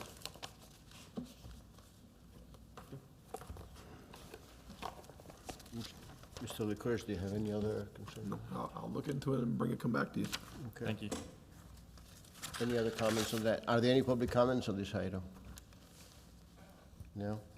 Well, that concludes the agenda tonight, and we go to staff comments. Police Chief? No comments, Mayor, thank you. No comments, Mayor, thank you. City Manager?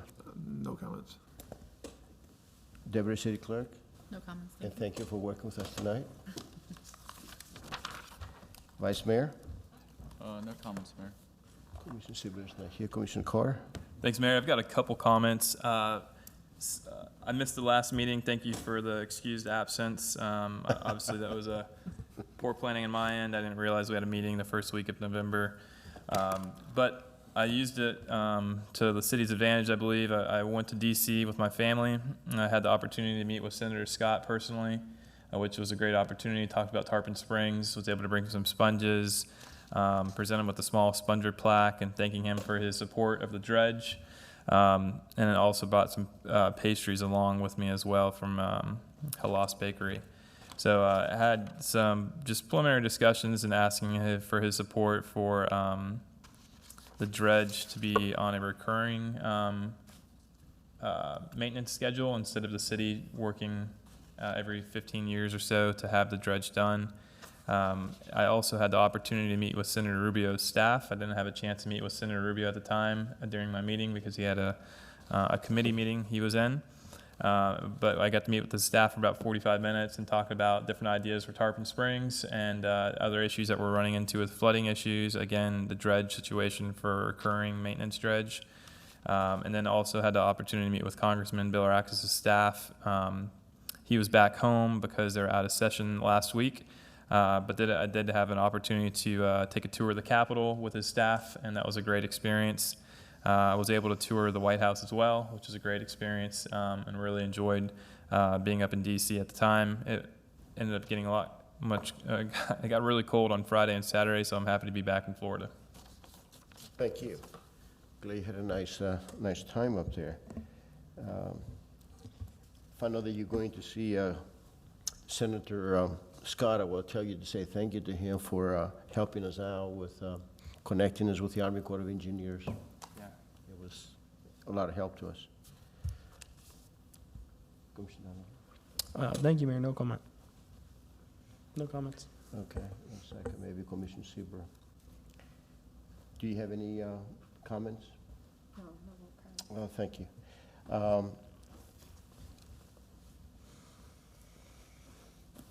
I have a few announcements to make that Saturday, November 30th, we are celebrating the Small Business Day. So if we all encourage everybody to do their shopping here in Tarpon Springs, we appreciate it. Also the same day, Saturday, November 30th, we have the wine walk downtown and at the Sponge Ducks that begins at 4 p.m. And also I'd like to wish everyone to have a happy and blessed Thanksgiving. Well, that concludes the regular session, and it's adjourned at 9:43 p.m. See you guys later. Before we go to the CRA meeting, if we can take 5 minutes break, and we'll be back.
I now call to order the Community Redevelopment Agency meeting of the City of Tarpon Springs on Tuesday, November 12, 2019, at 9:50 p.m.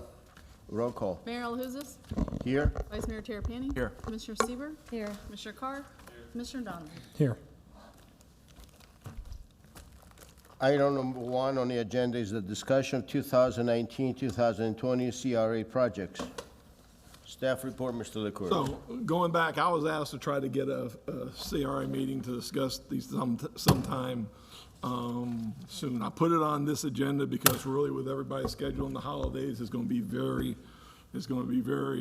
tough to find a meeting date that we can do with the times. So I want to get this on the agenda though, so we could discuss a way to get me some ideas that are prevalent with you, whether you tell me tonight, whether you email me to be working on, because we're probably not going to be able to get that full meeting set and stuff till after the holidays get over. I'll look at some dates in January and send them to you. They're just to get the whole board together. This is obviously something the whole board needs to discuss. So I just thought if you wanted to give me any heads up tonight of some items you're looking at, if there are items were already discussed, if you want to think about it and send them to me in a week or so I can be working on any backup or any information. I've already, some of the things you've mentioned previously, I've been working on trying to look at a price range on some things mentioned. So I've already started some work on some of the things we've talked about on the other meetings. But if there's anything else, again, this is the only place that we can talk all together as a board. So I know I've talked to you individually and working on some things, but if there's anything else you want to give me tonight or you want to send to me, I just want to have that discussion so we're on the same plane to be able to come back in January and have a head start on it so I can get that information, have more information with you instead of having a meeting in January and then extending it more and getting some. This is something that the board wanted, so give me direction or let me know how you want to handle that and how you want to do that. Mr. LaCour, I got things that I wanted to present to you. We'll be talking about the beautification of North and South Pinellas Avenue. Yes. That's one of the items that we be talking, and we need to actually get moving with that. That's on Main Street. The section on South Safford Avenue and Tarpon Avenue that we need to make that to look as good as the north portion of it. I mean, you and I would discuss them many times. We haven't seen anything on that as well. Tarpon Avenue from Safford to Ring also include the new restaurant, the Hours, what they call it, Hours Grill. In that area, that also needs to be improved. We need to do some improvements there. So that'll be something that we can do immediately. But also, I want to emphasize again the need that we have for a parking garage for long term. We need to start thinking about piece of property so we can actually build parking garage for the future. I think this is the direction we need to go for the long term. So we need to start thinking about that. So that's the four things that I like to include on the agenda. Vice Mayor. Thank you, Mayor. Just to touch on some of the things that Mr. LaCourse opened with, I think it would be probably most productive if we either pitched some items tonight or emailed him some items and then give the city manager and staff a little bit of time to build on our ideas and then have more of a formal meeting to hash them out, discuss, gain consensus on particular ideas after the first of the year. So, You got some ideas for that? I have a couple, yeah. Some of the things that you mentioned I think are good. But for me as a whole, I think out of the CRA, I'd like to see more, just the CRA funds go strictly for bricks and mortar type things and also like grant projects which relate to bricks and mortar things. So moving forward, in next year's budget or something to consider, I think that we should spend less money on salaries or professional services as much as possible out of the CRA and stick more so to the bricks and mortar stuff. But in addition to that, we've been talking about it for years now. Commissioner Carr has kind of revitalized the idea, and I don't mean to take it from him, but I think that the railroad arm is something that I think we might have had consensus on the last time we talked about it. And I know that there's some issues with underground utilities for the arm to go over Tarpon Avenue north and south, but I thought that we had possibly discussed it going over Safford Avenue, projecting east and west. By the depot. By the depot. So, you know, again, that might be one of Commissioner Carr's items, but it's something worth talking about. I thought that we had some consensus on it. Again, I'm happy to talk about it after we have more information so we can thoroughly discuss it. But other than that, I'll have to email some particular ideas to the city manager, but bricks and mortar, South Pinellas Avenue, or North Pinellas Avenue is in dire need of something. I know that we've been working with DOT as it relates to those tree planters, but I mean, you go down South Pinellas Avenue from Lemon Street to Mears Boulevard, and then you go down North Pinellas Avenue from Orange Street to Dodecanese, and it's like night and day. So I think that that should be a giant priority for us because, you know, as our downtown grows, and it is, you know, there is a plan to a degree. We're seeing a lot of redevelopment on Safford, which is great because we've, you know, the long-term vision to connect the downtown and the sponge docks has been from the Safford Avenue corridor and the alternate 19 corridor. And we're starting to see some of the fruits of that labor. And a lot of it is being done through private enterprise, which is, we have to partner with them, right? But more specific ideas I'll have to get with the city manager. Thank you. Commissioner Carr? Thanks, Mayor. 1 and 2 on my list is the arch sign across Safford Avenue. So, Vice Mayor, thank you for bringing that up from our last meeting. And the second one is a parking garage that the mayor brought up. So, again, 2 very important things I think that tie in the history of our downtown and the need for parking in downtown as well within the CRA district. Another item is additional signage, but we talked about that on our a couple meetings ago, which I'm encouraged to hear about that. One of the items I want to bring up is additional string lights. I think Hibiscus has been a success with the string lights over the road for the alleyways. And just when you think about the string lights, especially in the situation we're in now, this is the first time that the string lights have been up during daylight savings time, how it gets dark around 5:30 or so. It attracts people's eyes down those areas. So there's cafes in those areas. So think about the other areas that we have, areas that we want to attract people to. You've got Safford Avenue and you have Ring.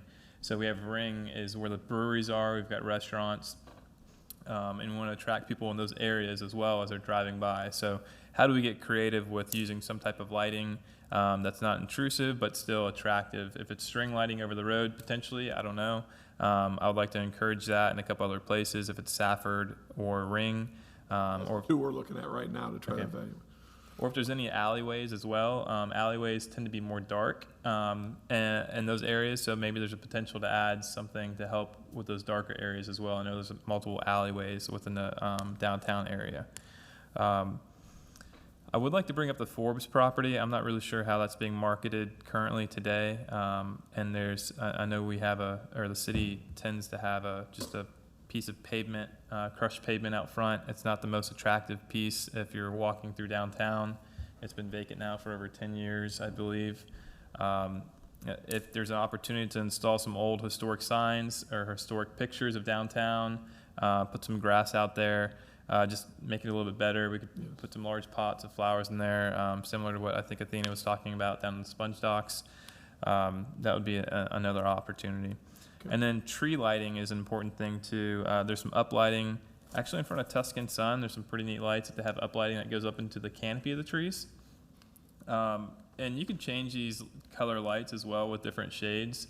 If it's Christmas time, you could change it to be red and green, or you could just have a light color that goes up into the canopy of the trees. And it's an aesthetic part that attracts people's eyes, and it looks beautiful at night. We have these mature trees throughout our town, but we want to make sure we're lighting them up because it really has an impact to them.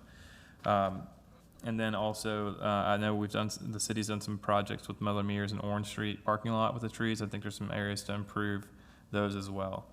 And then one of the items I brought up was about additional green space on Safford Avenue. Just the Safford Avenue and Tarpon Avenue intersection is a dangerous intersection as a whole. We have 2 pedestrian crosswalks, I guess technically 4 crosswalks, but you have 2 of them that cross Tarpon Avenue. You have the bike trail that crosses Tarpon Avenue, and then you've got multiple lanes of traffic going across Tarpon Avenue with Safford. So I believe that this is an area that should be addressed. I don't necessarily know what the best approach is. Maybe we shut down one one side of the road to prevent traffic from going across Tarpon Avenue there. Maybe it's only right-hand turns only off Safford. But how does the city create more green space in these areas that can be used along the trail and encourage people to be out in those areas? And so I did bring up some ideas about shutting down part of Safford and making it into a green space. We could do more events out there in those areas, but I'll send the email to the city manager with more depth about that and what that could look like. But those are just some of the ideas that I had. Also looking at some type of clock. It was just ironic. I think we all received an email today from somebody in Merritt Island, I think, that they did a clock somewhere else in Lakeland. And I've been sending Mark some emails of pictures of these clocks that I've seen around the country, that they just look great. They're historic looking. I saw one when I was up in DC this past week. I'm like, that's exactly, I can just take this home with me and put it in downtown. There's so many great things, and just public art as a whole. We can have some additional public art aspects in downtown Tarpon as well. And again, you might get more of those, as I said, from some of your ideas of the previous workshops and stuff. In that particular instance, procurement was calling around different places trying to get an idea of the cost on them and stuff. So somebody picked up about us getting the cost, and that's why you may get some more of those, because some of the things we've talked about, we're trying to look at other places, what pricing I have to give you, what they cost and stuff. So if you get any more of those, that's based on some inquiries or stuff. We're looking at some of the ideas you presented and stuff, and just forward them to me, because they should be coming through procurement and stuff, but Sure. They're aggressive letting you know, but that's why that came up out of I kind of laughed when I saw it, because I knew exactly where that came from, him getting those prices from different places on some lights around the state that you had sent me. One additional item the mayor and vice mayor both brought up, and I'm passionate about this too, is North Pinellas Avenue, north of Orange Street. I have spoken to at least 3 different businesses, and they've all been supportive of looking at additional large pots in their property to somehow working with the city, if it's going to be a palm tree or additional plantings in that pot. If the city can't work something out with DOT, or at least temporarily wise, we could put a pot on the property's owner, or, I'm sorry, the business's property, that allows the city to maintain it, and then you've got some beautification where we could get around the FDOT situation.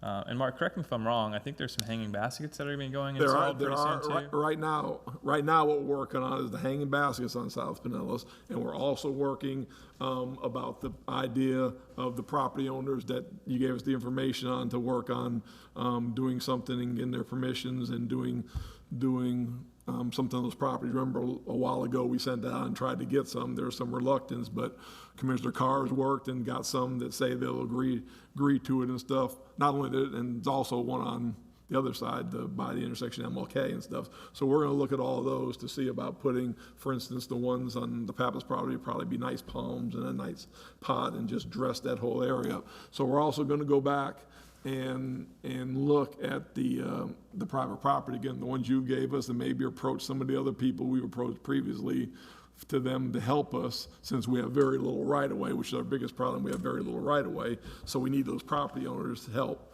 along with the DOT issues. We need their help to try to spruce it up, and we always do the agreement where if they want it removed or whatever, they're going to sell the property, or if they want it, then we agree within so much time, pretty fast, that we will remove it if they so say. So they're not committing themselves on something they can't get out of. Just say when we have to say when to move them, and we'll move them out of there. So that's what's going on right now from previous meetings that we've had. Great. Mr. Licouris, Commissioner Carr had a good point about the intersection of Tarpon Avenue and Safford, right turn only. If you just please work with the police department, with Chief Cochin, and see what recommendations do they give us and what effect is going to have. Again, we got to look at it. I think it's a good idea to do that. We need to look at the whole different safer anyway. options and stuff. There's a lot of different options. But if we get can some do of the opinions of the police department as well. Yeah. But we'll do that when we're looking, because there's several different options you've mentioned that, will work if it goes over well with the business community down there. There are some other options where you won't need that because it'll take care of itself. So, but we'll bring all of those options. If we don't go there, maybe it's the option of just the turns or something like that to do to make the intersection safer. Yeah, because when I want to cross the road, I always feel I don't feel comfortable doing it. I always turn right. Okay. Good idea, thank you. Commissioner Sieber. Yeah, y'all had some good ideas, and I'd like to talk more about those.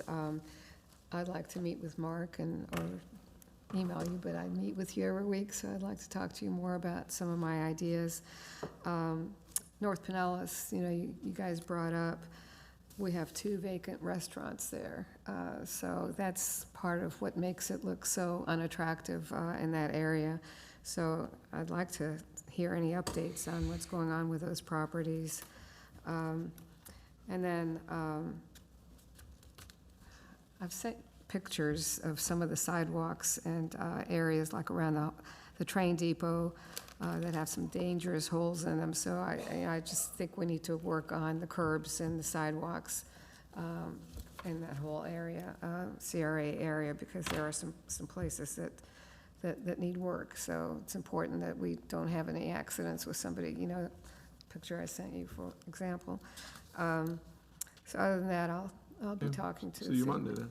Huh? See you Monday. Yeah, I'll see you Monday. Commissioner Donovan. Thank you, Mayor. Yeah, I think everybody touched on some good ideas. One of mine was actually, again, congruent with the parking situation and whether it's investing, finding where we want to put it, just anything we can with a parking garage. That's just a direction that I'd like to head in.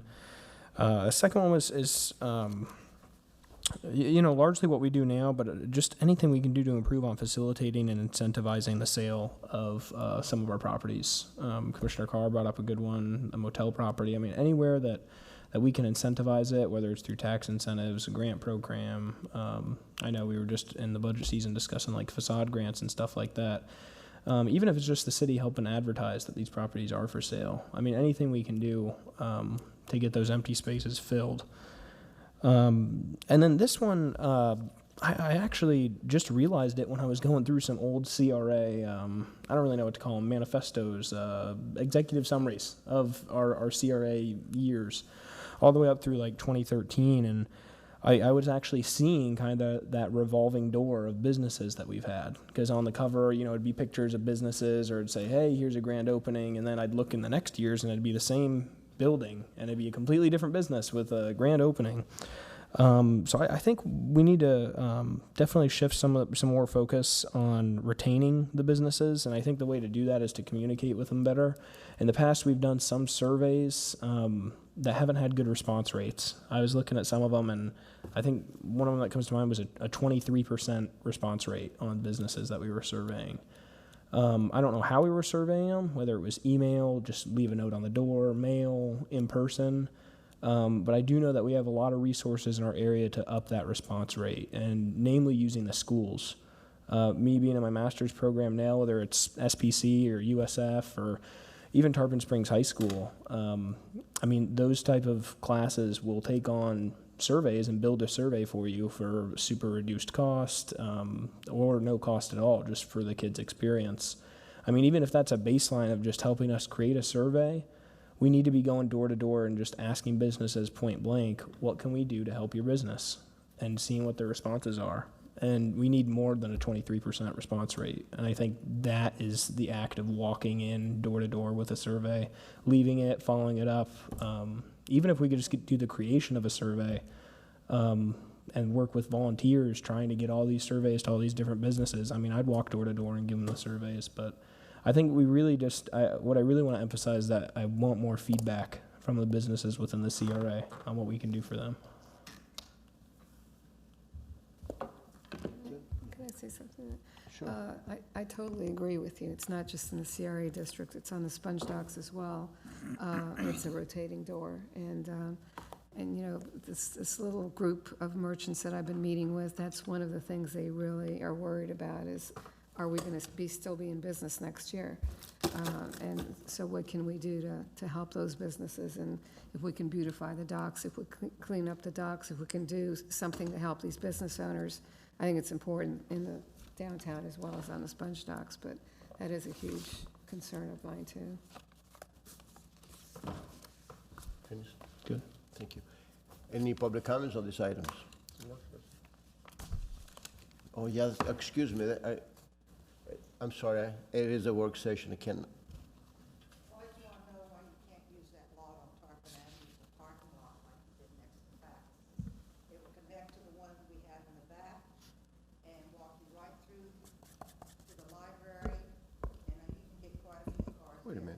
This is not a work session. No, sir. Apologize and, It says work session at the top of the memo. yes, it is. Yeah, you're right. Okay. Okay. Any other comments? I just have one quick one, and I know we're all trying to go home. And it kind of touches on something that Commissioner Donovan said, and I've kind of brought it up in the past as it relates to business retention. I think that we have some areas in town or property that we even own where we could possibly come up with a business incubator program. And you see it in a lot of, smaller and bigger municipalities where, you know, let's just say the train depot, for example, or Old City Hall, we have a portion of that, and you know, you're basically subsidizing the space for a business to go in, open for, let's say, a year, and, excuse me, it acts as an incubator to try and, you know, help them get in business, and then after the year, then the theory is that they're gonna stay in business, but they just have to do so in another location. So they rent another space, and hopefully that they stay there for years to come, and then the next year you have a new business who apply, multiple people apply, and then the city selects someone, and we say, okay, we're gonna subsidize again this space. You go in, get your feet off the ground, and then in theory, they go and they rent a space somewhere else in town, and they stay in business. And then you just, you know, you keep on doing it year in and year out. And in theory, it's an incubator program, and you know, it might be something to further explore. But I just thought I'd mention it since you were talking about the business retention.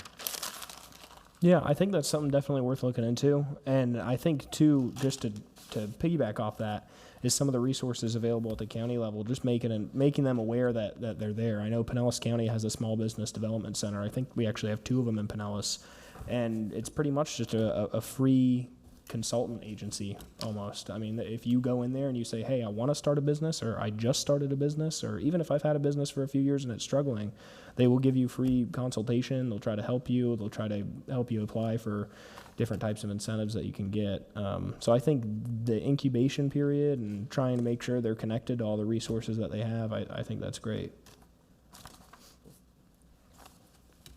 Mayor, I've got one additional item if I can. Sure. Again, I thought that was a great idea, what you guys just talked about, and incentives for any other items we could support too.